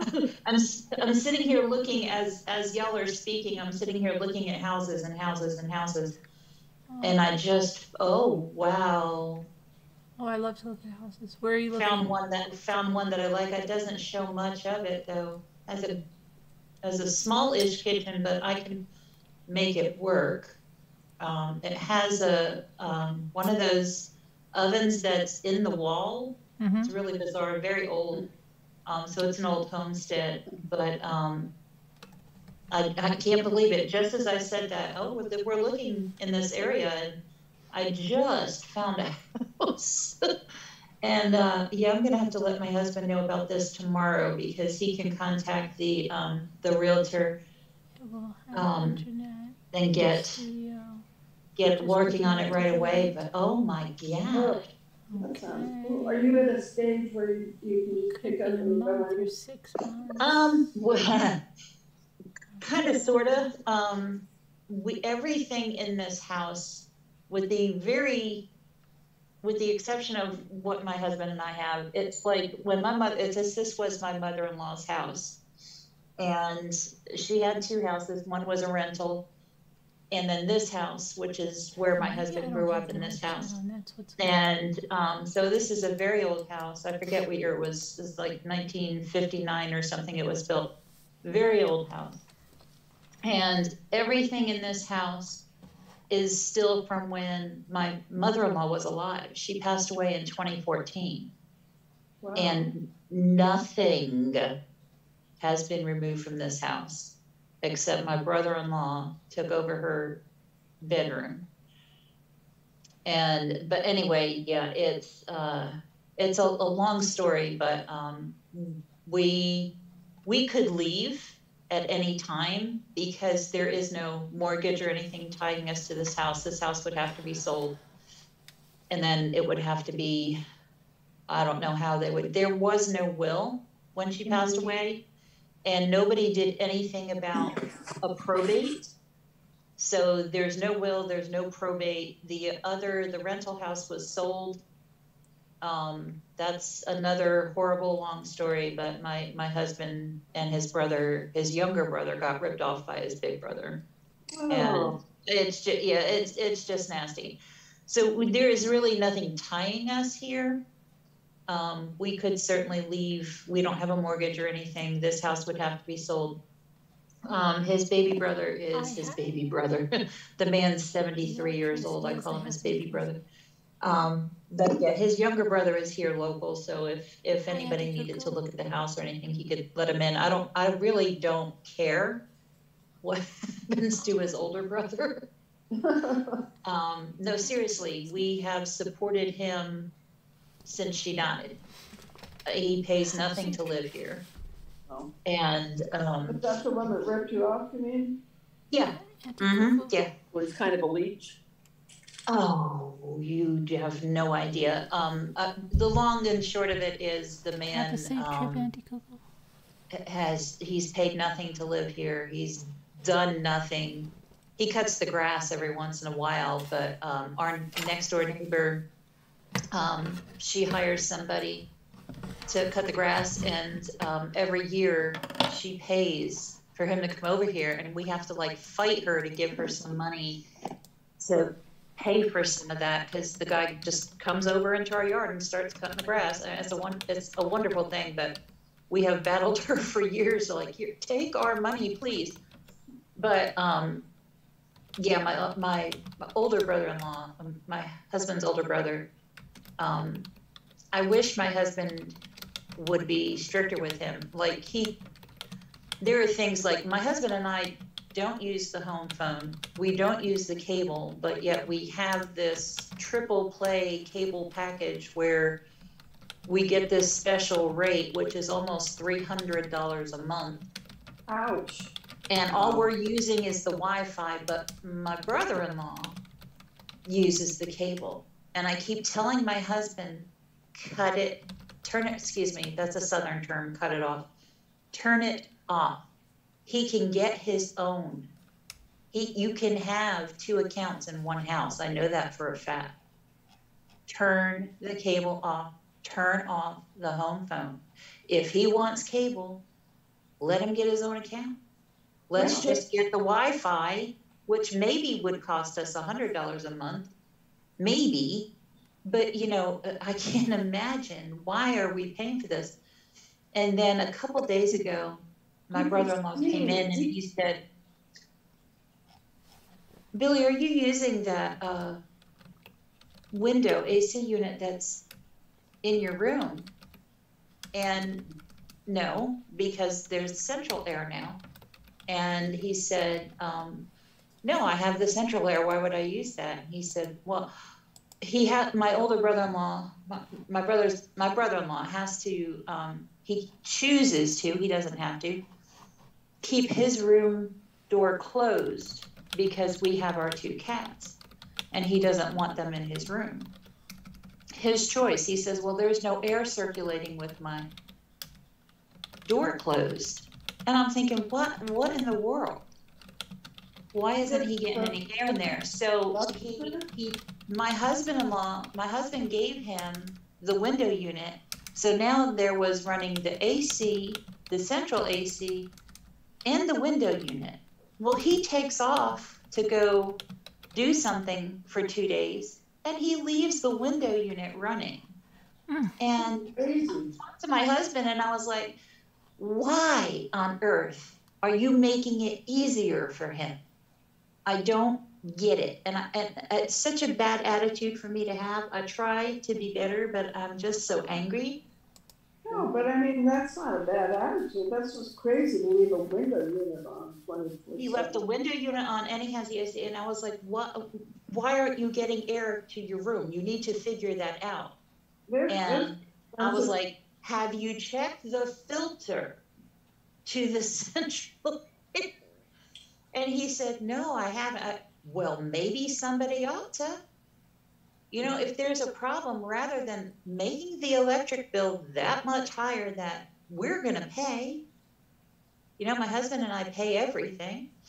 And so long and short of it is, it's a bad situation. I would love to get out of here, and my husband would too, although it's really hard to look at, you know, having a house payment when you come from not having it.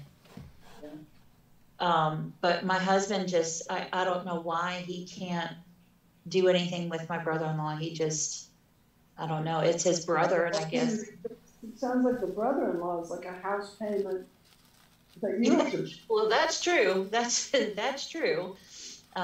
You know, but you know, so I want to get far away. So we were looking in this particular town that's about 10 miles from West Virginia, and I can't believe I just found this house. So I'm going to have to let him know about this tomorrow. That sounds and great. See if he can go find it. It's a 3-bedroom, 2-bath, and it's got a nice yard. It's looks really nice. It's got a above ground pool, which my husband will hate, but it's definitely an older home. But it's really nice. Got a nice yard. So I'll have him look at it tomorrow and see. That sounds great. Yeah, it's 1,368. It says 1,368 square feet on 3/4 of an acre. which is nice. And it's got the woods behind it, so you know there's going to be wildlife coming from the woods and stuff. So that's exciting. This, I just can't believe I found it. Like, I was just looking at this area. Like, I've checked this all the time to see if any houses. No, that, you know what, that happened with mine, because my daughter and my son-in-law were doing the house hunting for me because I was flat on my back in New York. And so they were doing the house hunting down here for me. And literally, it was like 2 in the morning. My realtor emailed me this house and said, by the way, I'm going to add this to the list of things that, you know, I'm going to show, you know, my daughter and son-in-law. And literally, this is like in the middle of the night. And this ended up being the one. Because she said, this looks like exactly what you're looking for. It was so weird. Amazing. Like, that's amazing. It was a miracle, because I had really been looking for a long, long time. And I was looking before I could actually make the move, because I had to wrap up some business and, you know, do some finance. I had to also pay off my other mortgage, because I had a mortgage on the place in New York, and I had a 15-year mortgage, and I couldn't leave my job until I paid that off. So, Okay. you know, I saw houses come and go that I would have liked a lot, but this one was perfect. I mean, this was perfect. The only thing I didn't have, I was really picky. I wanted oh God, I'm gonna sound like a princess. It's just that in Florida, property is cheap. I mean, it's not like you could do the same thing up north, but I said, well, I'd like, I told this other realtor, I said, I'd like a house that's on a lake, but also has a swimming pool, but I'd like to face west so that I can watch the sun setting over the lake. And the realtor said that I was being too picky. And the thing is, I was looking at real estate for years, literally, and I saw properties with pools on a lake that looked west, you know, where the back of the house faced west. And I'd seen them come and go for years while I couldn't afford to buy them because I was paying off this other mortgage. And it was ridiculous. And I thought, I'm too picky, so I just changed realtors. And yeah, that's a good thing. That's, yeah, somebody says you're being too picky. No, sorry, you gotta go. Yeah, no. It's like your life, not theirs. So, you know, that person has to go. This realtor she's another one. It's like, where do these people, it's like little angels come down from heaven. Yeah. I don't know where they come from. I was so grateful for her.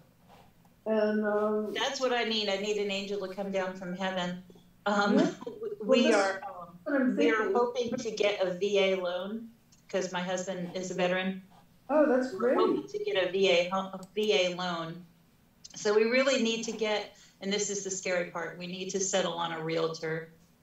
And that's the scary part. It's like, who do you trust? Who do you trust? Well, I was really lucky because this realtor she had also done a lot of work in construction.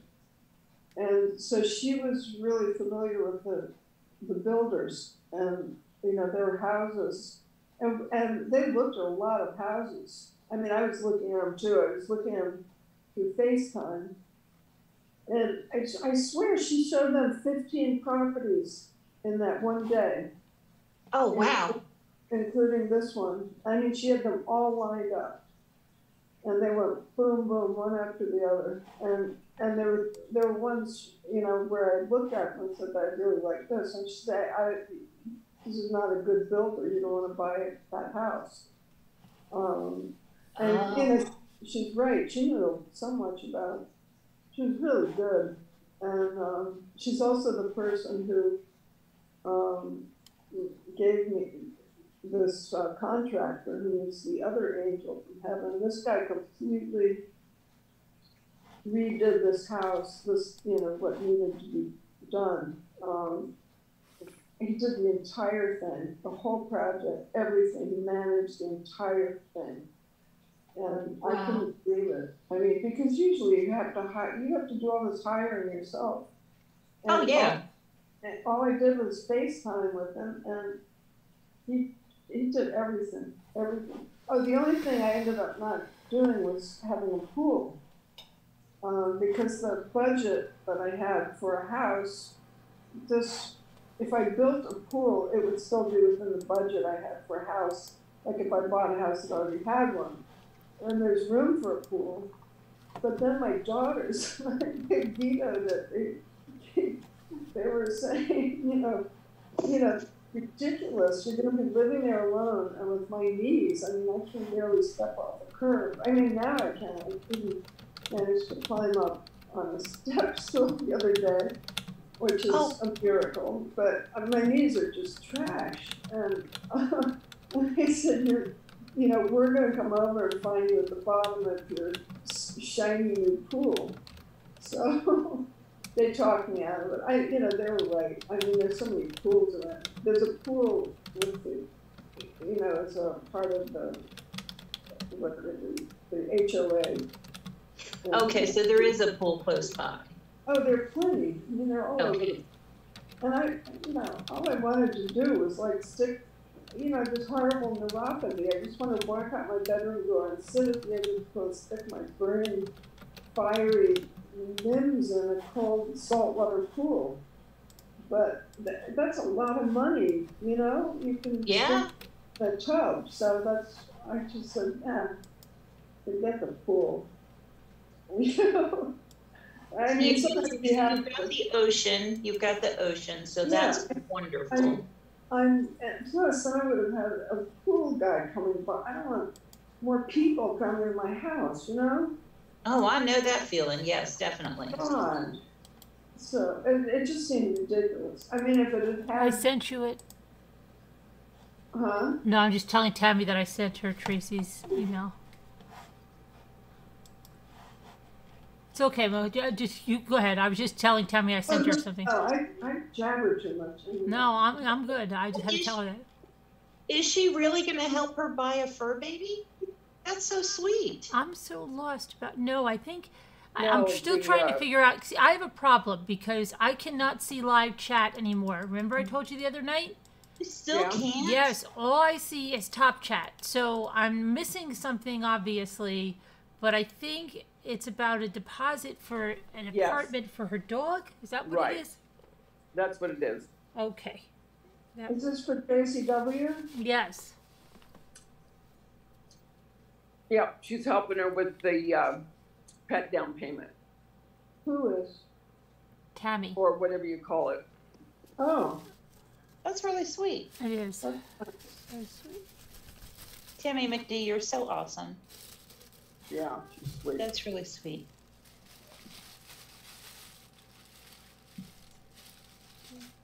Well, my medicine is kicking in, so I am I'm going to sign off. Okay. I love talking with you guys tonight. I hope you have a wonderful day. Good luck on that house. Oh, thank you. I'll keep you posted. If I find anything that looks really promising, I'll share a link and you can do a virtual walkthrough with everybody. Oh, okay.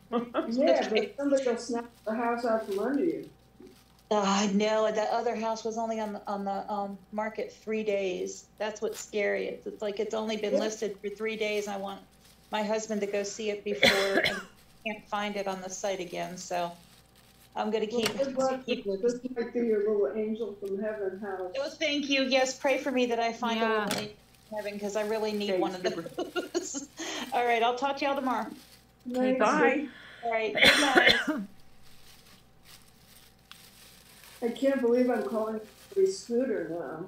Now there's separation anxiety. You what? I just called Skipper Scooter by mistake. I'm having separation anxiety. Yeah. God, Scooter's probably roasting marshmallows, sitting there telling tales by the fire. Probably.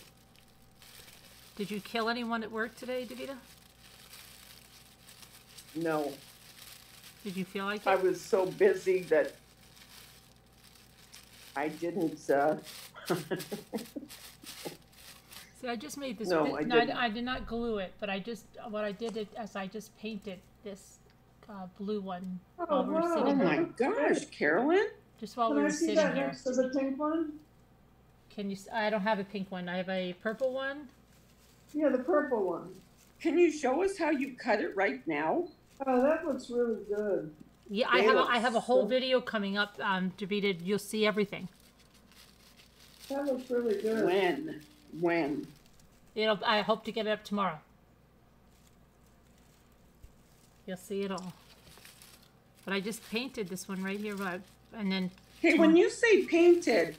Yeah, because they'll tell you. Yeah, I'll tell you the deal. Okay. With hydrangeas, it's really not important about dyeing them. I think the dyeing ones are the ones that you want to do roses and stuff with. Okay, you can use the dyed ones, but like this one, and I did it right on video, so you'll see. This was all done with white. I cut all the filters white, and then I painted them with like either watered down acrylic or, yeah, it's crazy. See, and there's the green next to the blue. Well, how did you know where to go dark and white? I mean, you don't really, yeah, when I saw what some people did, Davida, there's some people that, okay, and it's the hydrangea that you can do this on, I think. Most of them don't even color their hydrangea paper. But let's say you have a piece of coffee filter. I saw one lady, she literally took a paintbrush, and when you see this, you'll be like, oh, that was gonna look horrible. She just took a big wide, it made a swoosh of blue, like a swish of here, a swish there, and that's it. And then some of those that did dye them, most of them didn't, they will either make them and then they still have them on the dye and they're cut out, and then they take a paintbrush and they just go over them. And you just feel it. I don't know what it is. I can't even explain it to you, but I'll show you on my video. It's really, you really can't make any mistakes. That's cool. And then, what was the other thing I was going to tell you? Then there's those people that take and make the whole thing like in the white, okay, without any color, and they take it like this and they dip it in food coloring. Oh. And they put it in the oven. There's a lot of different ways they do it. It's crazy, but it really. Now, did that one chick that we were watching do that with the hydrangeas? No, I didn't see her doing hydrangeas. Because I showed mine to Sandy, and I had shown her that video, and she said, you know, I like that, ladies, but your hydrangeas look really good. I think you did a better job than the lady. And I said, no, I was watching some other ladies, and I saw what they did, and I just kind of took like a little bit of each of their thing, and then I remember being like, crap, you know, I really didn't even have to dye any of these for hydrangeas. And then I figured, well, but I'm going to use them for other things like roses and stuff. Oh, yeah. So, but yeah, I mean, you can start with a dyed one. I mean, but I'm like doing all different types of techniques to show. So I think I'm going to have like a series of videos on. I feel like this is going to be like that decoupage. You know how I got so into the decoupage? Yeah. Mm-hmm. Yeah, I'm starting to feel like I might be going in a crazy direction with this. Jimmy goes like this. Wow, the lake house is going to be filled with hydrangeas, right? And you know what he says? He goes like this to me. He goes, you know what those look like? No, I'm not joking. You know what these look like? I go, what? They look like those flowers that we got from those people across the lake. You know the big tall ones the guy said you could take them and dry them? And there were hydrangeas, right? Yes. Yes. And I said, yeah, that's what they're supposed to look like. I think Jimmy thought I was just making flowers, and you know what? Hey, those look like those other flowers.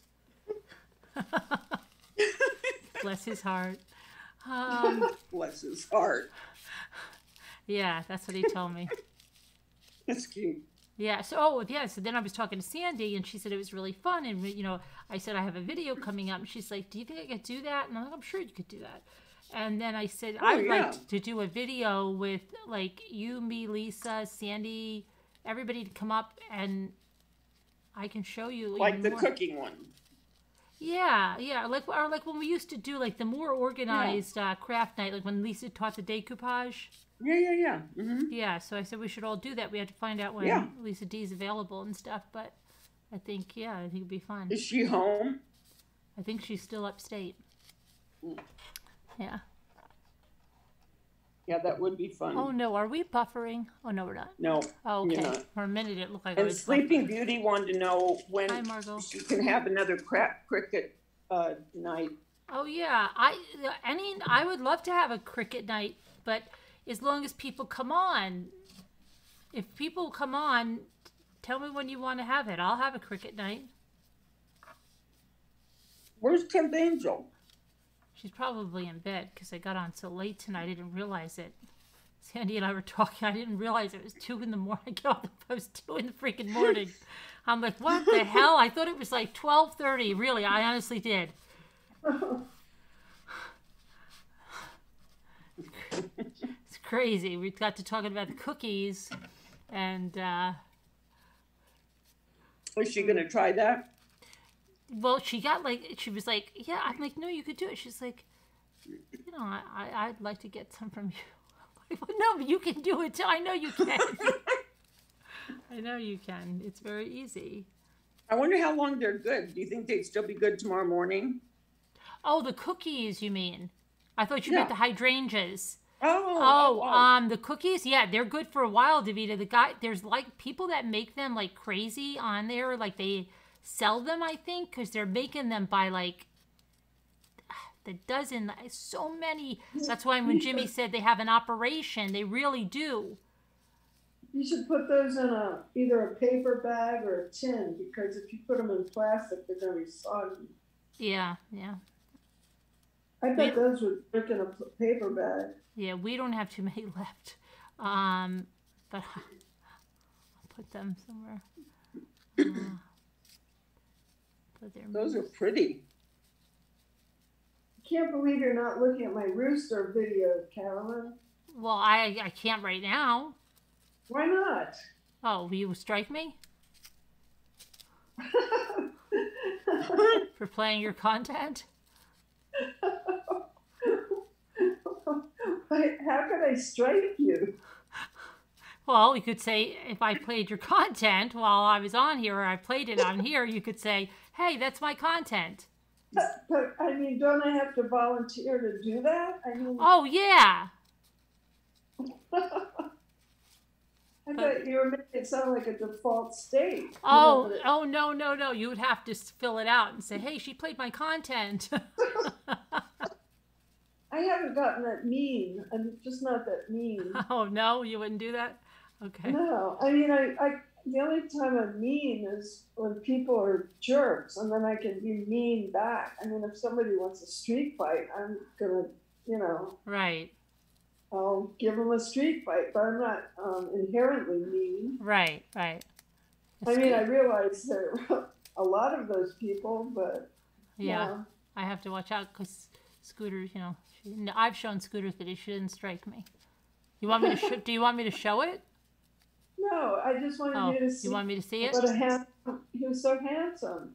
I saw his picture because that's why I went to go. But you have to see him moving. He's so gorgeous. The way the light sparkles on him as he moves. Where did you find him?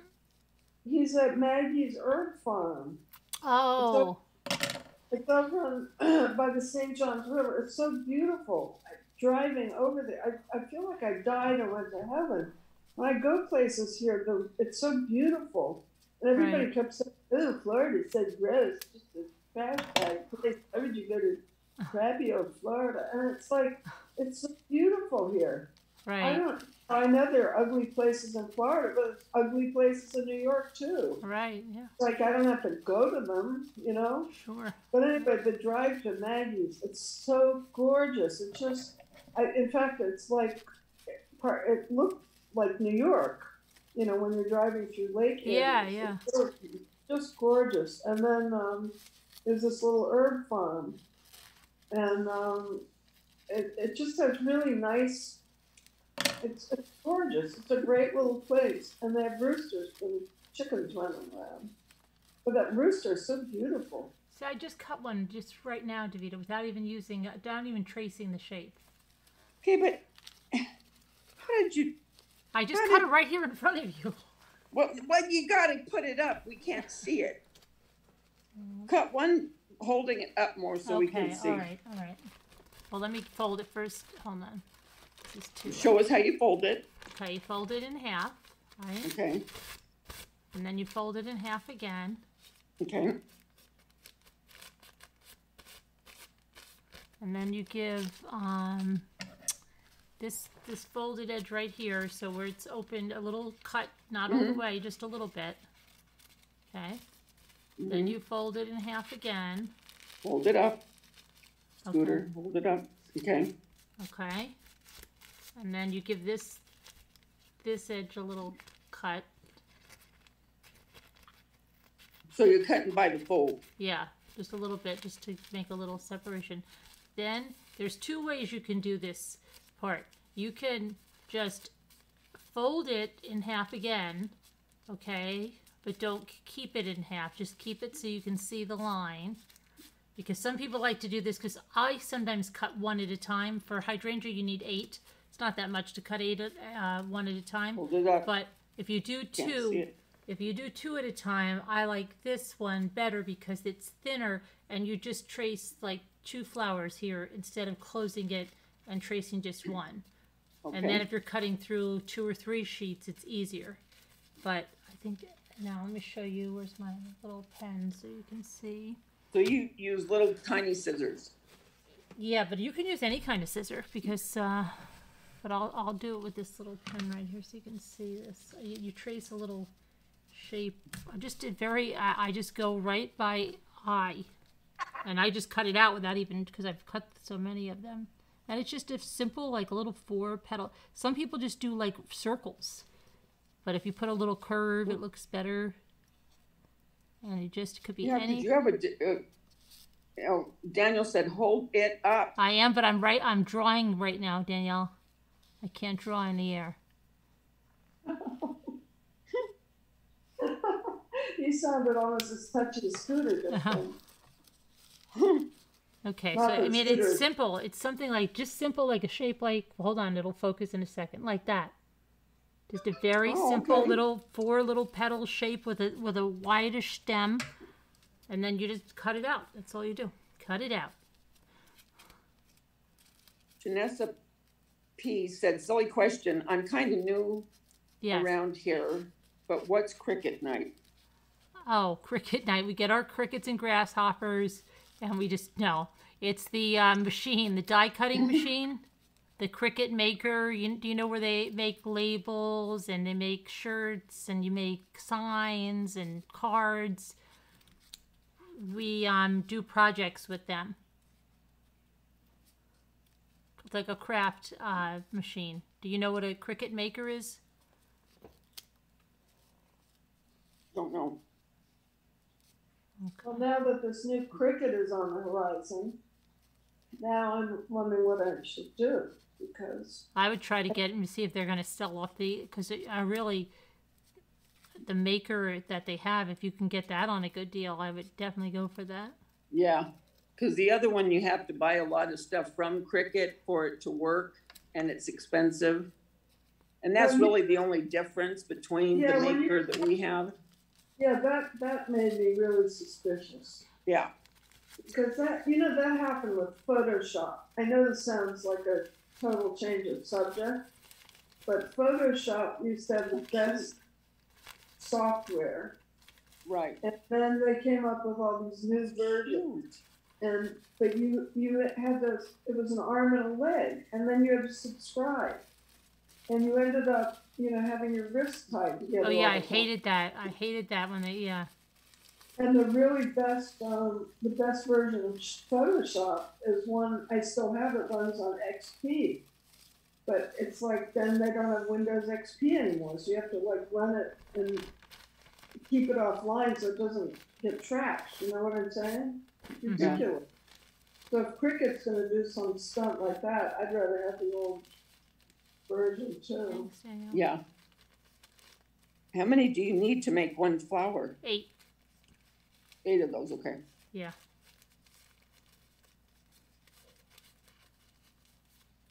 It's really relaxing. Once you get this and you realize like you can just do it anyway, I mean, as long as you have a basic flower shape, you're good. So Right. like I said, some people are doing like complete circles. They have like no definition. And they still look good. I think yours looks more real because it has those different shapes.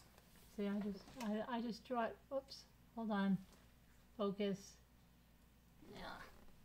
How much? Oh, there you go. There I it just do is. them like that, just freehand, and it's Almost just, looks like a little tree. yeah, because you have to have the wide stem so that it doesn't so when because you fold that up, you don't even see that part, you know. Right.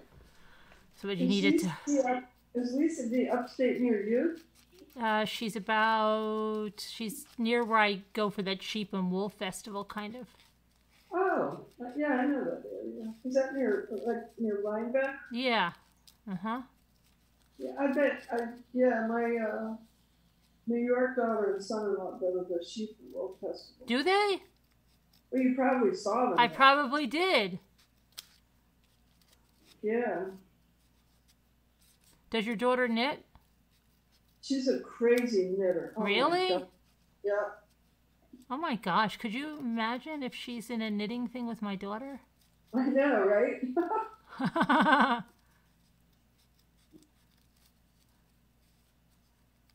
It's so funny because when she was little, I tried to teach her to crochet. And she was like, I don't know, maybe it's the mother-daughter factor, but she just became, it was like as soon as I tried to teach her crochet, she became an instant knitter. And saved my life. Yeah, I couldn't. My mother couldn't teach any of us. She said that your mother can't teach you. That's what she said. You need a stranger to teach you. But a stranger taught her in college to knit, and then she just taught herself to crochet because she's been trying to do that for a long time, and she just taught herself. Oh, nice. Because she just said that, but she's a crazy knitter. She loves knitting. Well, I like crochet because I don't have to look, and you don't have to count. Right. Stuff, and I mean, if you can count to 5, you can crochet. Mhm. Yeah. And you can crochet blind. I mean, people knit. People are literally blind and can also knit, but I mean, I can't knit with my eyes wide open, so forget it. Yeah. The crochet I can do sound asleep. Did you like the cookies, Stormery? Thanks. I used to crochet rugs. Really? With fabric. Huh. And they last forever, and you can wash them, you know? Right. Now, did you put up, you have a new video up, right? Yeah. I didn't get to watch that either today. I've been having the hardest time. It took me so long to upload that stupid cookie video. What the heck? I think something's up with YouTube. Yeah. I really do, because I had to like abandon it and start all over again. And it was just staying at like 77%. That doesn't happen. I'm like, what the hell is going on? But I was supposed to have that up at 9:30, and that just threw me for a loop. That was really driving me crazy. And you heard Mama Ames hit a deer?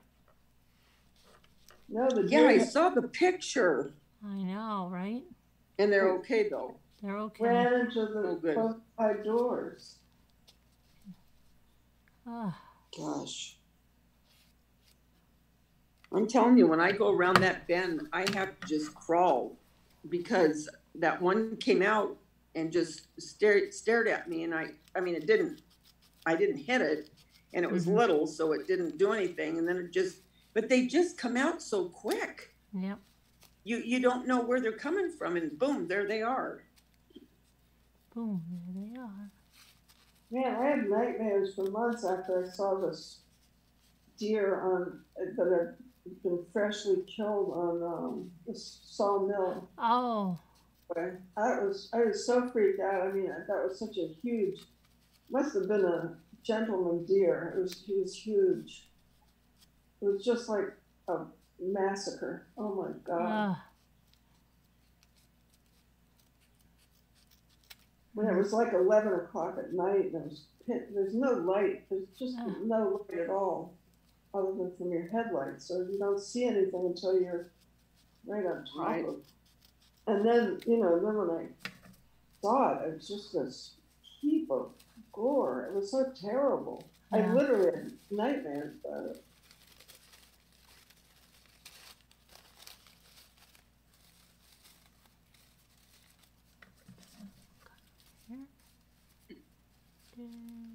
I didn't know Sleeping Beauty had a cricket, or did I know? If I did, I don't remember. I think she got it recently. Oh, okay. I think so, right, Sleeping Beauty? And I'm still waiting for Danielle to get hers. And Kubi, where is Kubi? Oh yeah, where's Kubi? I haven't. He has not been around. Where's Kubi?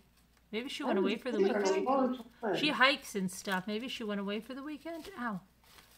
I hope she goes hiking with someone.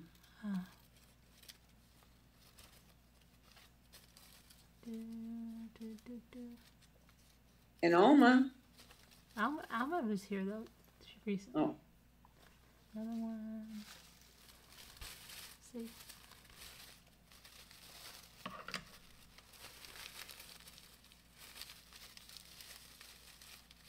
And Linda Roars, she was in a few days Yeah, ago, but she now was. I don't see her.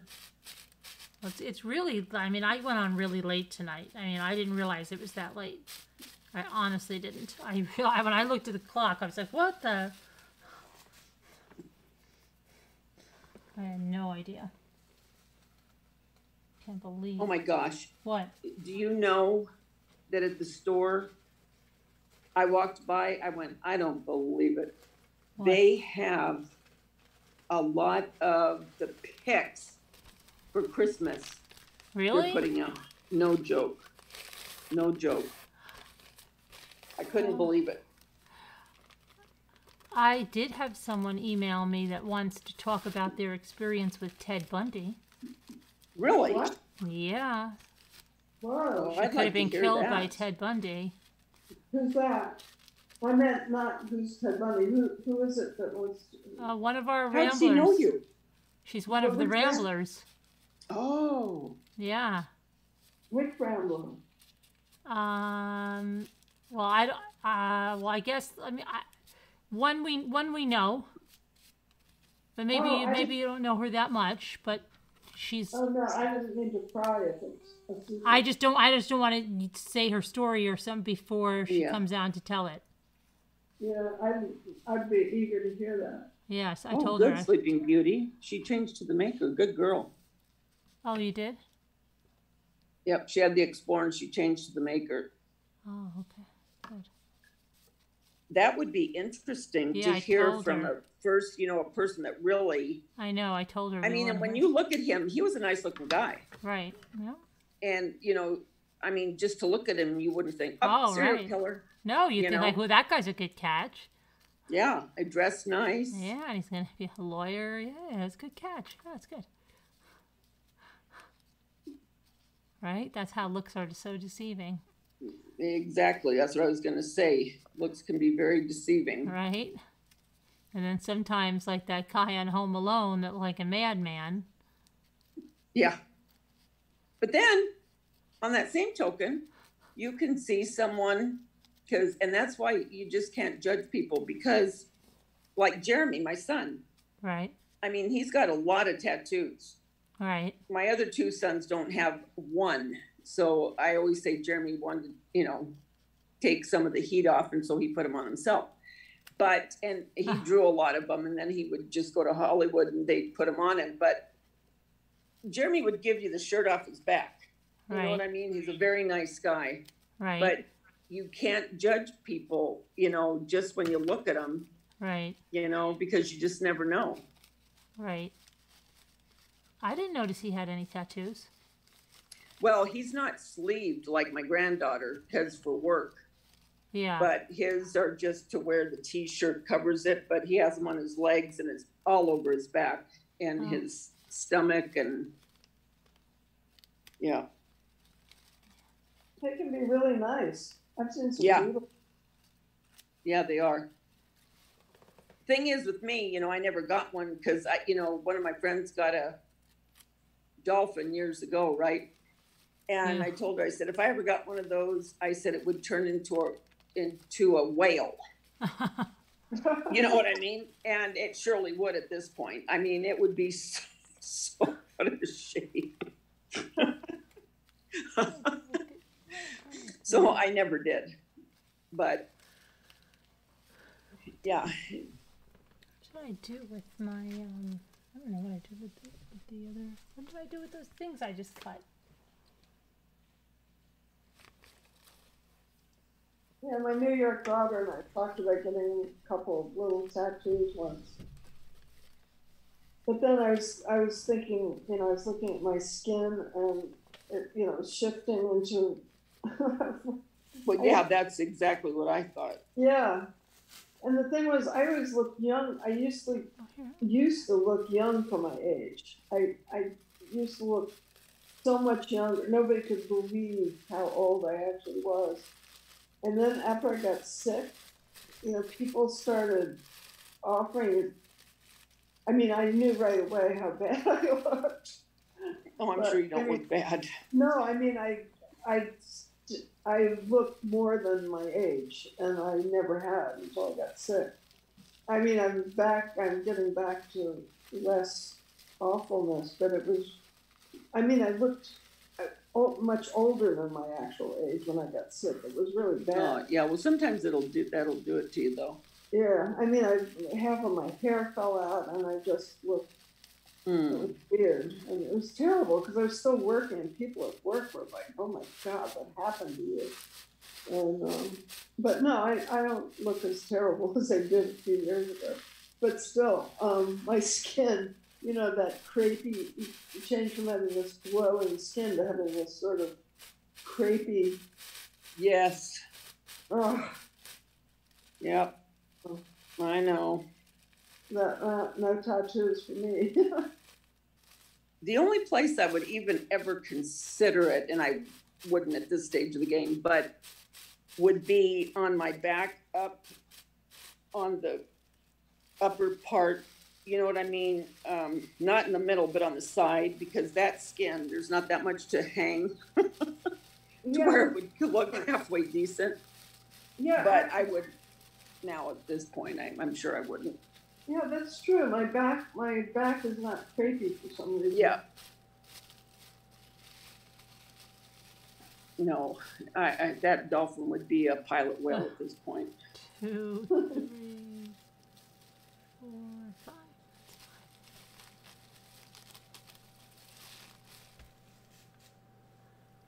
Oh boy. Hi Lisa Hobbs, Danielle, Joyce Miller. Hi Joyce Miller. Joyce Miller. Joyce Miller, isn't that the no, that's who's the evangelical preacher lady? Oh, I love her. Joyce Meyer. Meyer, okay. I didn't think it was Joyce Miller. I always listen to her. The preacher lady. So, let's see. Sure. That sunset was pretty, wasn't it? Yeah, see, and that's what I was telling. I couldn't remember. I just said Sleeping Beauty. I don't remember when that was. Was it last night or was it the night before? No, it was a couple nights ago. Yeah, I know. She told me. Everything's just melding into the next for me. It's just been such a horrible weekend here. I haven't even been out of the house. I mean, you couldn't even go on. It's just been pouring rain. It's horrible. Horrible, horrible, horrible. Davida, oh my gosh, stop it. What? That's what Danielle said. I don't know what she's talking about. But... Oh, what? Stop.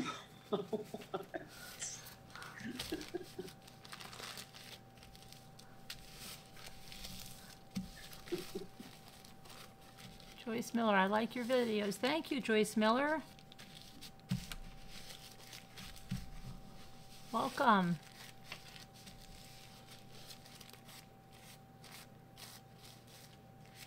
You need a boat. I know, right? Is it raining by you, Danielle? I imagine it probably is, right? Because I saw the pictures of the shore and people were like, well, at least there's not a big crowd here. I'm like, oh, that sounds great. Hi, Tracy. Just wanted to say hi to a lot. Hi, Davida. Hi, Tracy.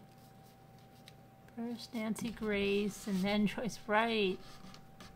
Who said that? Now see, I can't see. Oh, Deborah Vancouver. Okay. Hi, Dina.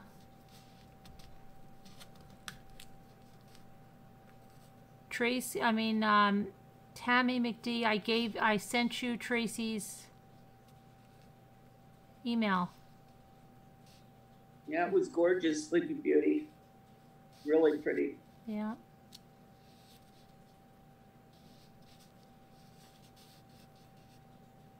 He's such a nice guy. I watched him when Sandy and him, they did he did that cook-off thing. Yeah. Yeah. That was funny. Hey, what did I miss? Outback. Oh, yes. Yeah, he's so nice. Yep.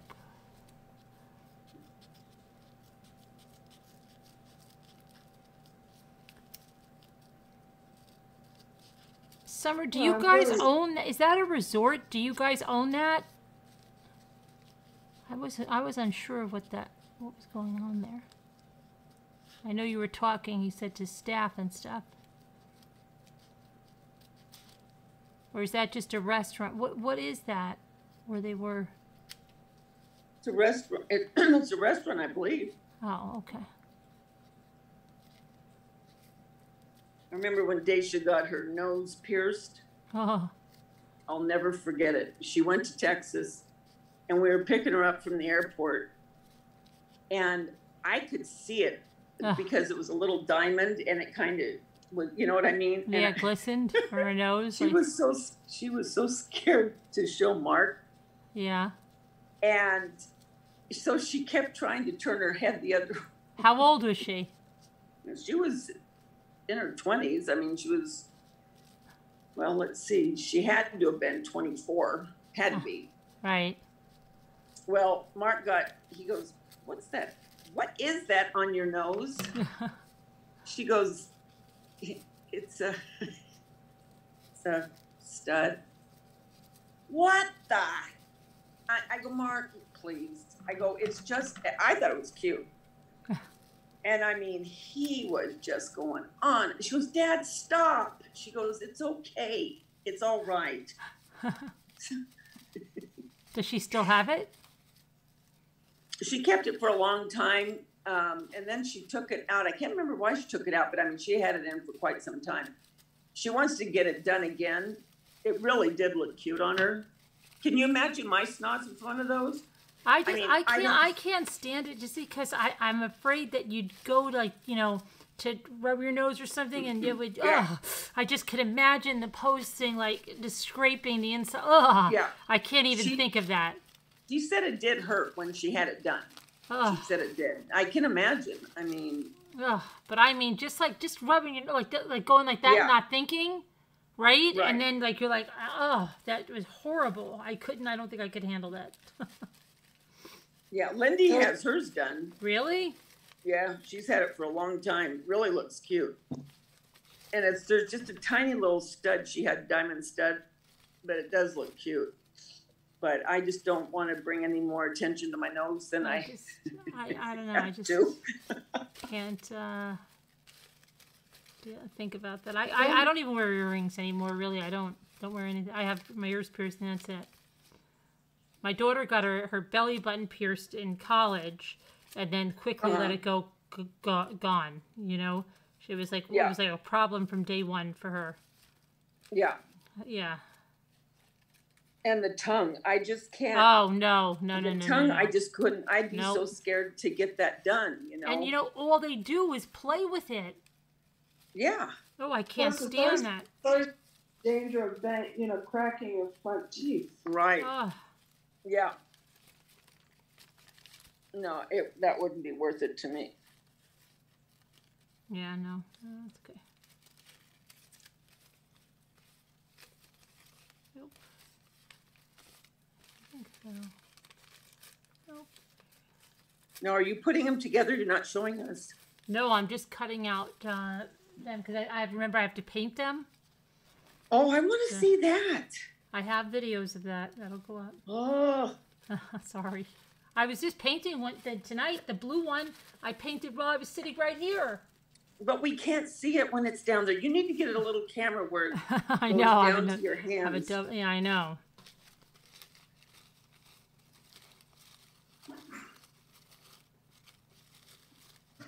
It's going to the...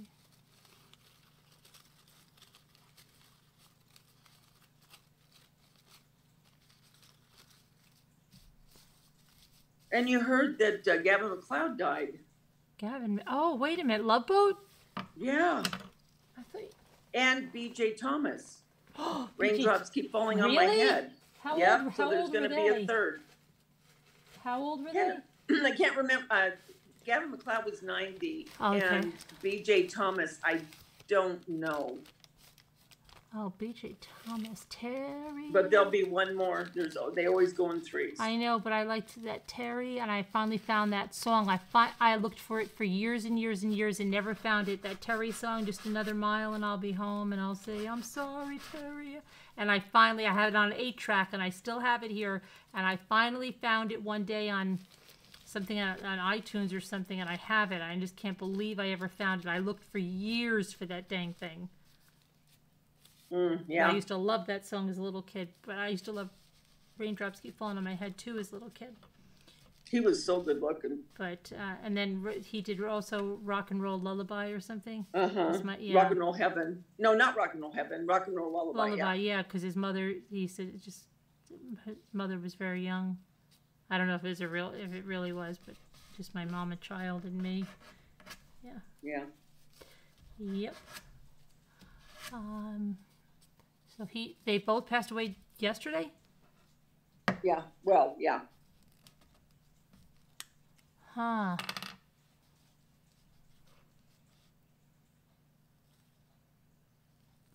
Uh-oh. Sleeping Beauty said, can you imagine kissing that? I don't know what she's talking about. Oh, no. Gosh. What's she talking about? I think with the tongue piercing. Oh. All I do is I see them play with it. Yeah. Just like, because like if you chip a tooth or something and your tongue keeps going there until you get it fixed, right? And it's driving you crazy. Like even if you, I can't imagine having something that you would just be constantly playing with it. No, I wouldn't want that. And what if you eat spaghetti and the spaghetti gets wound up in it? Gosh. Serious. Right. Or what if you swallow it? What if it gets loose somehow? Oh. Can you imagine? No. Ugh. Or worse if you inhaled it. Oh my God. Ooh. Ugh. Inhaled it. Oh gosh. That's so gross. Oh gosh. I don't know why anybody would want to do that. But people do, I know. And it must hurt like crazy. Can you imagine getting something through your tongue? Oh, gosh.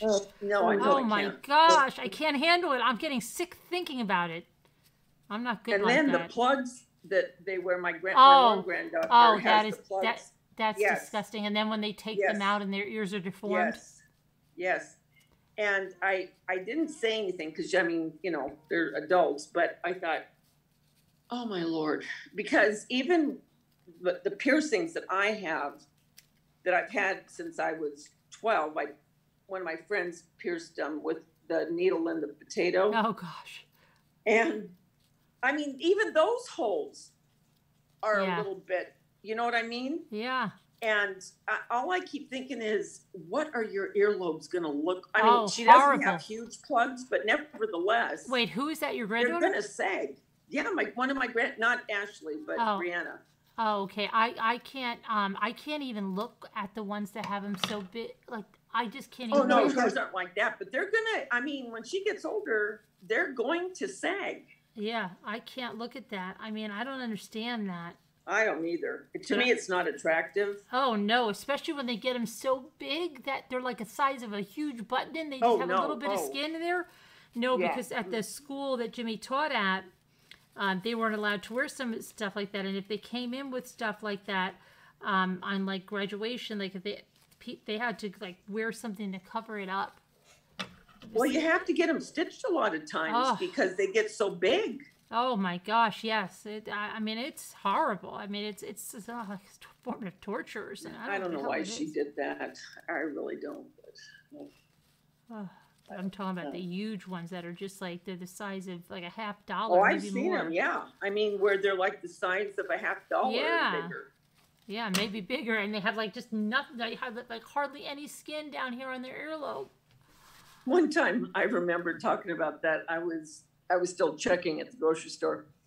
And, you know, you get regulars that come through your line all the time that want to come through your line. So this one kid, and the last part of my time that I worked at the grocery store, I worked just a stone's throw from Laguna Beach. So a lot of the surfers and all them would come in the mornings. So this one guy, he had the huge plugs, okay? And he took them out one day. And I remember I said, do you realize I can see the bakery through your ears? Oh, God. I mean, he was a regular and I would talk to him. And right, stuff. Yeah. And he started laughing. I said, you're going to have to get those suckers sewn up, mister. I said, they are so big. He just laughed. But you know what? I don't understand. Okay, so when you get those, right?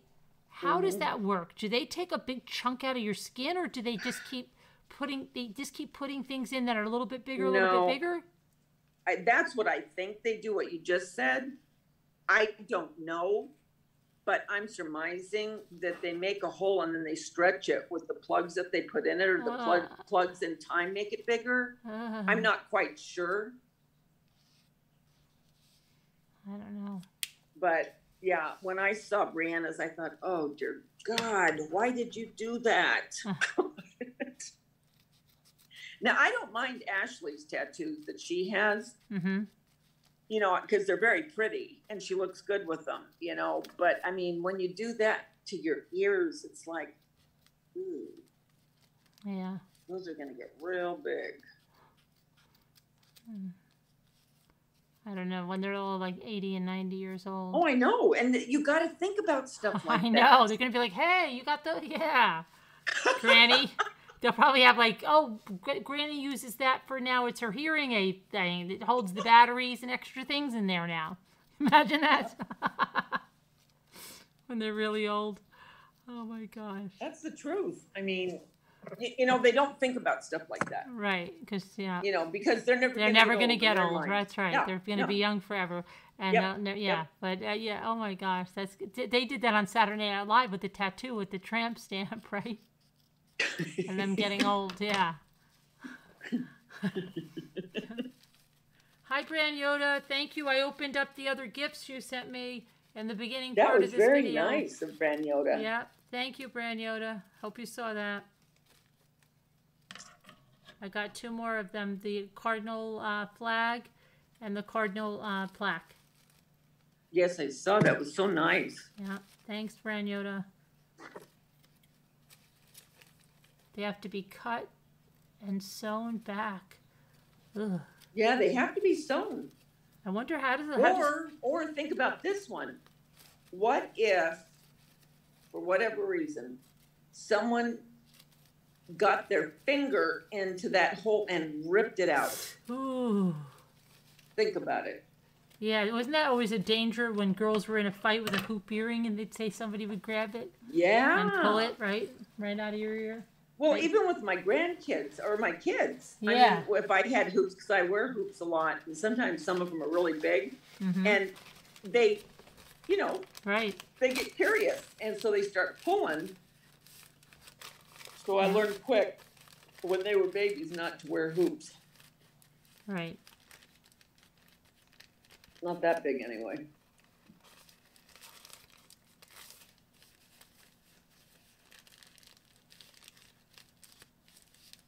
Do you like your watch?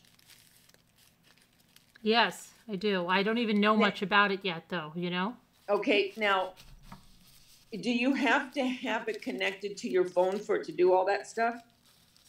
I Or think. not? Wait. Do you have an Apple phone? Yeah. Well, I think so because there's a reason. Because Jimmy first got me a Samsung watch, and then he said something to me like, "You would never change from your Apple Watch," and I said no, and then he said okay, and then I think what he did was, either the Samsung wouldn't work if you didn't have an Android, one watch. That might have been, but I'm sure the Apple probably works the same way too. You probably, if you want some of this stuff, have to. But I can answer the phone from it, which is nice.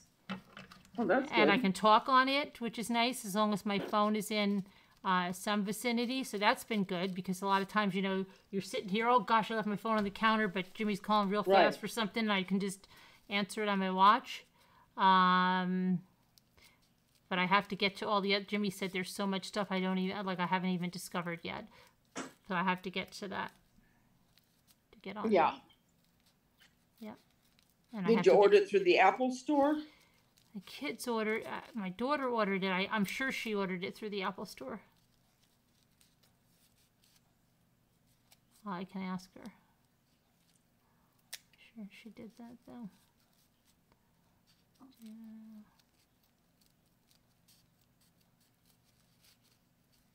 And then Patty's sister's doing about the same. Yeah, I saw that. Yep. How's Sandy doing? Did she do a video today? She did. She did a pulled pork.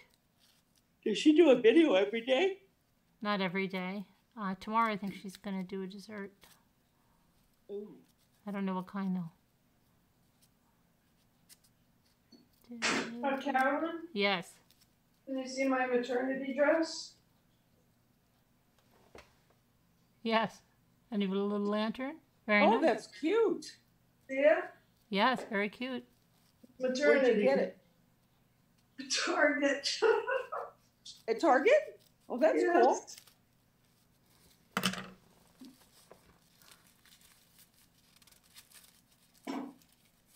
It's just so funny because when I worked, I used to, wear, I had to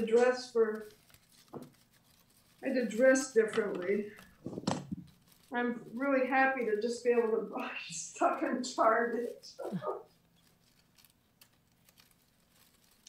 Well, you don't look fat to me. Well, You keep saying you gained all this weight.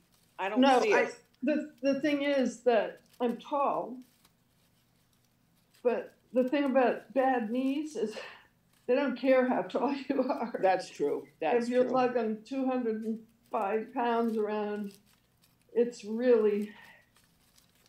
very hard on bad knees. Yeah. And I know it makes a huge difference. So, and as I said, I put on about 50 pounds here, and it's.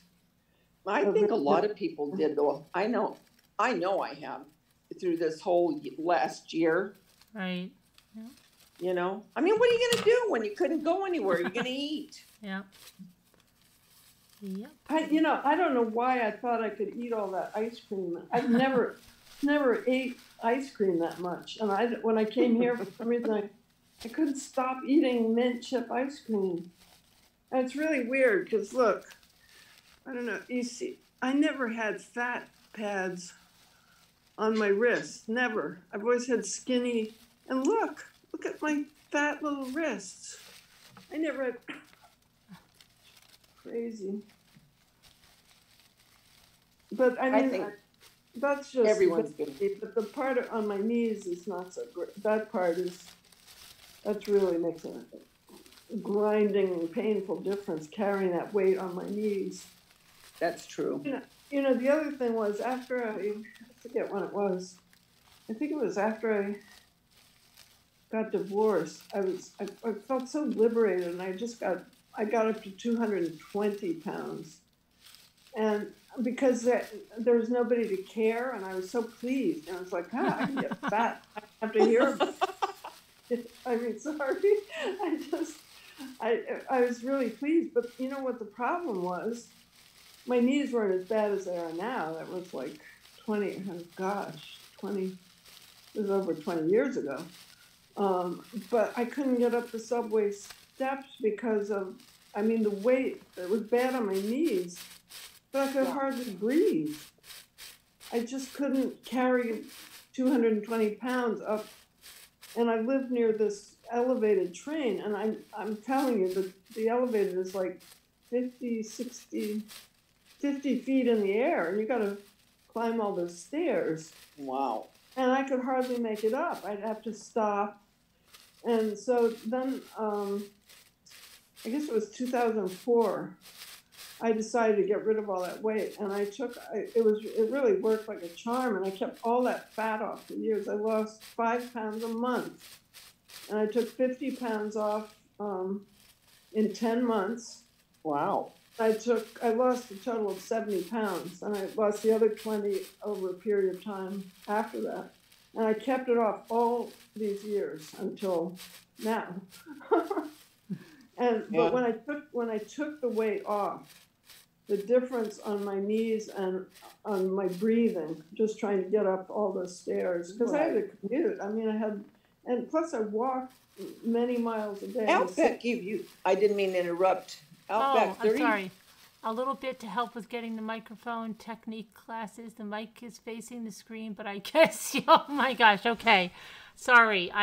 Well, you know what? You can blame Jimmy on that, because I'm not allowed to touch my own microphone either, okay? Besides the cookies and all that stuff. I'm told that I'm not, he keeps telling me what way I'm supposed to do this, Outback.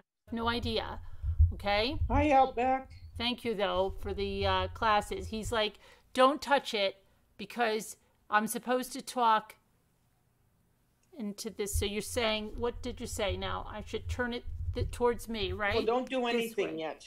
Don't do anything yet, he said? No. Leave it alone. We can hear you right now.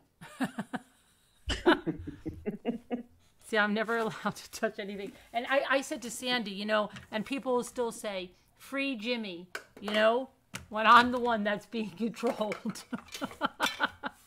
Can I have my turn with the cookies, please? Thank you, Outback.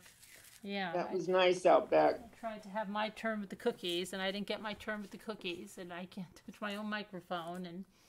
And This sounds like any marriage. I feel back to doing the sugar. It's just the way it is. I don't know. It's so funny because then people look at you or me or they look at other people and make all these criticisms as if their lives are so perfect and they never have none of this ever happens to them because they're such perfect people. So ridiculous. I was listening to Jimmy. I'm like, my gosh, it sounds so. You can go back to don't do that. Yeah. No. Yeah, I thought it was cute though. I thought it was charming. It's not like you were tearing each other's throats out. No. He's very. I think it's just because he's always managed stuff. Like in the school, he was always like the chairman, director, and all of that. The science department or the math department. And I think he's just a born manager, micro. Yeah. A little bit. But you know what? Luke sounds just like him. I'm not kidding. Oh, I bet because he's like, oh my gosh, he lives and breathes. But Jim, he knows like every story, everything. Yeah, I mean, when I listen to Jimmy, I'm hearing Luke, or vice versa. Thanks, Lisa. Yeah, he does. He does sound like Jimmy. Really, your father was a survivor of Auschwitz, Deborah? Wow. Oh wow. Which Deborah? Deborah Van Couverdon. Oh wow, really? Did you paint that at all? But you're not going to show us tonight, huh? I didn't paint it. I was just cutting. That's all. And then did you take just a little bit of acrylic and go like that? Not yet. Some of them are But done. I mean, is that how you do it? Oh yeah. Acrylic, and sometimes I put the little water with it too, and go on it. I've even used these ones from the Dollar Tree. These watercolor. Really? They say they're watercolors. They say they're tempera watercolors. I don't know. Use those too. Making flowers out of coffee filters, right? Yeah. See, he doesn't, but he was like, oh, practice, honey, before you go on with the flowers. You don't want to look silly. Thanks, Jimmy. Thanks, Jimmy. I love you too. My director. Night, night. Carolyn, have you and Jimmy ever been sitting in front of the computer looking at a piece of software or a game or anything on the computer where you had to like share the mouse? Oh, I'm very bad like that. I have to like be that. I'm usually the director of that part. Yeah, that's what I was wondering, because with my Florida daughter and I, after all of our years on this planet together, right, we cannot sit in front of a computer and share a mouse. It's like a bloodbath. No, I have to be in charge of the computer. Well, that's the thing. So do I. It's like I have to be in charge of the mouse, but the thing is, she has to be in charge of the mouse. And nobody's going to give an inch. It's just, and it's so ridiculous because we're two grown women and we cannot sit in front of a computer and share a mouse. But that's what I was thinking when you guys were making the, that's a much gentler version of, what you guys were doing. Right. And what I get into trying to have someone share a mouse with me. Because he was following me around all day. Because see, first today, when I started to do my videos, I did a diamond painting video that I pre-recorded, right? And then I said I'm going to finish some of the flowers where I'm going to roll them, put the glue gun on them, and show some more of the painting and stuff, right? And then he kept coming in and going, are you doing the other things yet? No, not yet. I got to get this. And then I had to get the one where we put the furniture together. But you couldn't hear anything because we put it all to music, right? So, and I did a voiceover. So, yeah, and the reason I did that is because we were watching TV and stuff when we were doing it. So I just let the volume, everything go, and I said, I'll just take it off and do a voiceover. But today, so he's like, are you doing it yet? I'm like, no, I got to get this video up. And then, okay, are you doing it yet? Starting yet? And then... And he was all ready for the rosette thing. And you said you can get Christmas trees? I mean, do they just connect onto that thing? Yeah, you can buy Christmas trees. They have all kinds of ones you can add on. Yep. And but actually, I don't know if you heard it before, the guy did say, he's like, I don't know what the holidays mean more than having all the kids around, and we get a few of these big vats of oil, and we got. And I was just saying, oh my gosh, that sounds like that doesn't sound relaxing. That sounds like I hope no one gets burned to death, right? Oh my gosh. And they showed you, they were out in the garage with, like, he had his kids and his sister and her son, and oh my gosh, and there were people in the front of them, in the back, and everybody's reaching over the oil. Oh, no. Oh, my goodness. I'd be a wreck. I'd be a wreck. Oh, that reminds me of something that I think this was trendy in the 60s. So, Carolyn, you're like at 29, of course. You know nothing about this. But back in the 60s, there was this whole fondue craze, and everybody's eating fondue. But then they got into this thing called beef fondue, which really it's more like Korean. I forget what to call it, but if you go to some Korean restaurants in New York City, they have stuff. They serve you raw food, and then you either dip it in boiling oil, or in hot broth. But this was like a craze. I forget, it was like in the early 60s probably. And you put a big electric frying, skillet in the center of the family table. And, you're sitting there, and all the kids, we were just little kids. And everybody has a big stainless steel fondue fork. And we're all just threading this raw meat onto these steel forks, sticking them in boiling hot fat, oil, some whatever oil. And then we'd take it out, and we'd either pull it off with our fingers and burn our fingers, or stick the hot fork right in our stupid little mouths. It was insane. I mean, this was like what families were doing, and it was just. Well, like kids were hardier then. You can't compare kids of that era to kids today. In kindergarten, the stuff we had, that big paper cut. Here, go bring over there and go and cut it with that paper cutter. That was like you would lose an arm if you misused that, right? Remember that? Remember how that would slant? You would hear that sound when it came down. Yeah, that. Yeah, right. Yep. Yes. I dropped the arm of that across this thumb. Oh gosh. From here to the corner. Right, diagonally, the arm came down and it cut right through the neck. And this was the night of my graduation from high school in 1960. And I remember my art teacher, she was just like, oh God. And she came, it was like we were waiting for, it was nighttime. I was in the art room, we were doing some stuff, getting ready. And that thing came down on my nail. And I mean, the pain it's sort of like having your hand, shut on the car door or something like that. It was just like blinding pain. And I'm like about to graduate. So my art teacher comes over and she stands on this was my left thumb, and she comes over and stands on my right foot. Right foot? Yes. I said, what are you doing? She said, it's counter irritation. Oh, my sister used to say stuff like that. If you hit your one arm, you go, oh my gosh, my arm. She'd go, quick, listen to me. Hit the other arm, hit the other elbow. And I go, what? She goes, just trust me. And I would do it. And as a little kid, and she'd go, and I go, oh gosh, it doesn't make it. Now this one hurts. And she'd go, yeah, but now you're not thinking about that first one, not so much.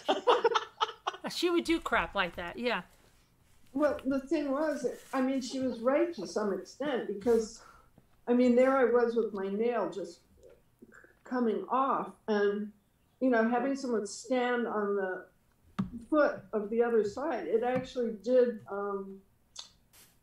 it confuses your brain. Your brain can't think about two things at once that well, and so it did reduce the screaming pain of it, but it wasn't wonderful to have my foot crushed either. But God, what a weird way to graduate. Oh my God. And of course I lost that nail. But those were, I don't know how people came away from those big paper cutters, intact. I'm surprised we didn't have amputations. Did you see what Outback said? I just answered. Yeah, I just answered. What? I didn't see it. Said that when we have a craft panel, could they possibly come on? They've got some mad crafting skills. Seriously, Outback, I'm trying to get Lisa D's husband Gary on here to teach us that etching thing. His etchings. I really do want to learn how to do You'd that. like to see Gary's etchings. Yeah. Yeah. Oh my God. Yeah. Gary, do you mind if I see your etchings? Sorry, Lisa. Do people even know what that means anymore? Oh, I'm sure. I just remember hearing that. There was something I found out that, I mean, kids teach you these new things, and I found out that something I never heard of when I was younger was polishing silver. And I don't know if you've heard of that. No, polishing silver? Yeah. As they say, you want to come up and help me polish some silver? Well, it was slightly different, but basically if you were polishing silver, that you were busy doing certain things. And that things change. So I was just wondering if people, say your age, Carolyn, who are 29 years old, would know what that whole thing about come up and see my etchings. Right. I've heard, I know it from all those movies. Oh, did you read this, Carolyn? What? From Brand Yoda? Oh, this is so sweet. Wait. What? It says, I have to share my story one of these days. I told my counselor, oh, don't lose it now, Davida, doggone it. Hold on. I told my counselor I have found my therapy. That would be you. Aww. 3 more items coming. Aw, thank you, Brandon. Oh, that's nice. Thank you. That's a nice.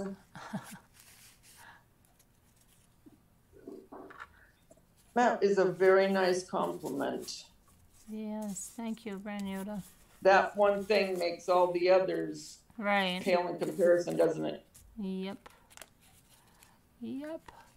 I was going to tell you something about when you said, I was telling people in kindergarten, we fried, I was telling Sandy, because the Zeppoli, but my kindergarten teacher said, you got like Pillsbury dough in one of those cans, right? Yeah. You pop open. And you rolled it into balls, and you boiled it in hot oil. And we were all there in the kindergarten class. This is where I learned this. I went home and I was so excited to show my mother this thing. And I was like, you've got to try this. And my mother's like, okay. And then we would make it a lot. And I said, and she was like, really? I'm like, yeah, I'm telling you. But my kindergarten teacher taught us all. And I think about it. She had all these kids around, like this big frying pan of hot oil, which I was probably in a... And then we're all taking the hot things and shaking them in a bag with sugar. Because, like, she put a paper bag, like a lunch bag size. And we each had some sugar in there. And she'd put the hot dough right out of the oil in the bag. And we'd shake it. And then I was so excited. I went home and showed my mother this. And I don't think one parent said, wow, that was a little dangerous having everybody around that hot oil. Like, can you imagine? It was. What are you going to do in the kindergarten? I think I'm going to make some fried dough with them. Teach them how to make. How are you going to do that? I'm going to bring in a frying pan. Have everybody stand around while I have this hot oil. And we'll just put that dough right in there. Can you imagine? I can't. We were different. Do you remember making butter with the heavy whipping cream, and everyone would shake the jar to make butter, and then they'd bring in crackers and we put the butter on from making it? No, you were able to make butter just shaking a jar? Yeah. Wow. They would bring in, the teacher would bring in heavy whipping cream and then put it into a glass, like a mason jar. And we would sit in a circle, and I remember this so vividly. And it was right before Thanksgiving. And we were having like a little Thanksgiving feast, you know. I mean, it was just little things. But anyway, so everyone would sit and they would shake that jar for like, I don't know, 2 or 3 minutes, you know, to each child. And by the time it was done, it was butter. Wow. And then they would put it on crackers. It really was good. I think I'm going to do that with Everly. I'm surprised because when you whipped cream for like a long time, it didn't. I mean, it takes a long time, and it's still not butter. I'm surprised the teacher, she got a hold of it too and started shaking. But yeah, I mean, it took a while. But she didn't whip it up a lot. No. No, she just poured it into the jar. Wow, it's crazy. Yeah, it was good. I'm one of those nasty kindergarten teachers who doesn't cook or give out food. Really, Robbity Bob? Do you teach kindergarten? Well, nowadays, I think it would be so hard to be a teacher. Now, yeah, they wouldn't let you do that crap. Oh, they could get hurt. Yeah. Yep. Well, and you're worried about lawsuits and all kinds of crap. Oh, yeah. Yep. It's not like it was when we were kids. Nope. That's for sure. That's for sure. And it's sad, you know. I wish my grandkids could experience, you know, even their parents. I mean, my kids. I remember telling them, well, I mean, now they were older, but, you know, when the street lights come on, you come in. Mm-hmm. And they would, you know. I mean, it was just, even at that point, it was a gentler time. So Jeremy got a hold of the car. Please. He was the one that was always doing something. I never had the principal call for any of the other kids except him. Really? Actually, yeah. Actually, But you should be like familiar with that. You said you were always in detention. Exactly. Yeah. And he is the most like me in that realm. The others were very studious, but yeah, he was. He was always getting in trouble. Oh, God. Sure.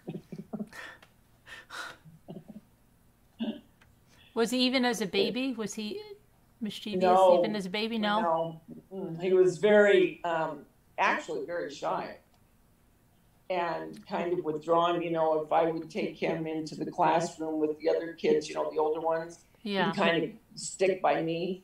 Right.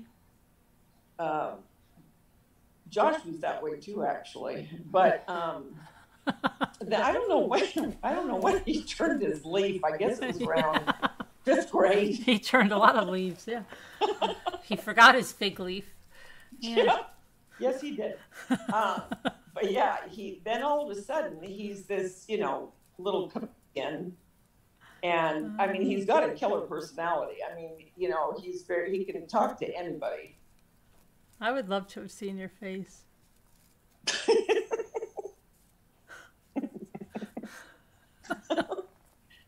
One time, I got to tell you, one time he came home with, because I was kind of strict, and he came home with a J, and I don't know if I'm sure you do remember, and chat remembers, I'm sure. You remember how the guys would shave the initial in the back of their hair, you know, and that's the only way I can describe it. They would cut it close to where... Oh, yeah, and they'd shave it. Yeah, okay. Right. So he came home, and he had his baseball hat backwards. And I go, Jimmy, what are you doing with the baseball hat on?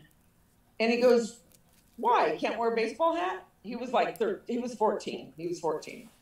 And Tanya goes, you might as well show her. And he goes, shut up, big mouth. And I go, okay, what? I go, take it off. So there he had that J. And I said, that's no problem. Don't worry about it. Next morning, I said to him, I go, come on, get in the car. And he goes, well, I got to get to school. And I said, no, we're going to go somewhere before you go to school. I took him to Supercuts. Yeah. And I told him, I said, shave that J off. And he goes, they're going to shave my hair all the way down to my... I go, I don't care. I go, shave it off. So they shaved it off, and I drove him to school. And I go, okay, get out. And he goes, I'm not going to school. I said, get out of the car and go to school. I said, you know how I felt about it. You knew what I was going to do. He was so... Oh, my gosh. I can't believe he sat in the chair. Yeah. Well, he better sit in that chair.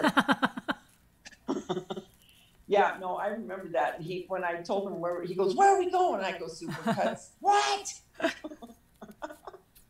Oh my gosh. Yeah. Yeah. Oh my gosh. Oh my gosh. Yeah, I remember that. Oh my gosh. He was something else. He was always just pushing me just a little bit. But then Josh, yeah, he was the one with the mouth. Really? But was he your youngest? Youngest boy. Youngest boy. And when I say mouth, I don't mean where I had to wash his mouth out with, you know, this right. Liquid soap. Soap, right. I mean, he would argue. Mm-hmm. He always had to have the last word. Yeah. And I'd say to him, Josh, don't say another word. Don't say another word to me. And okay, you know what I just said. They'll always say it. But you know. Yep. Yeah. Yep. And I go, Josh, I'm not kidding. I'm not kidding. Knock it off. And I remember when he was young, I'd say, you know, you would make a wonderful lawyer. And he took your advice. And he took my advice.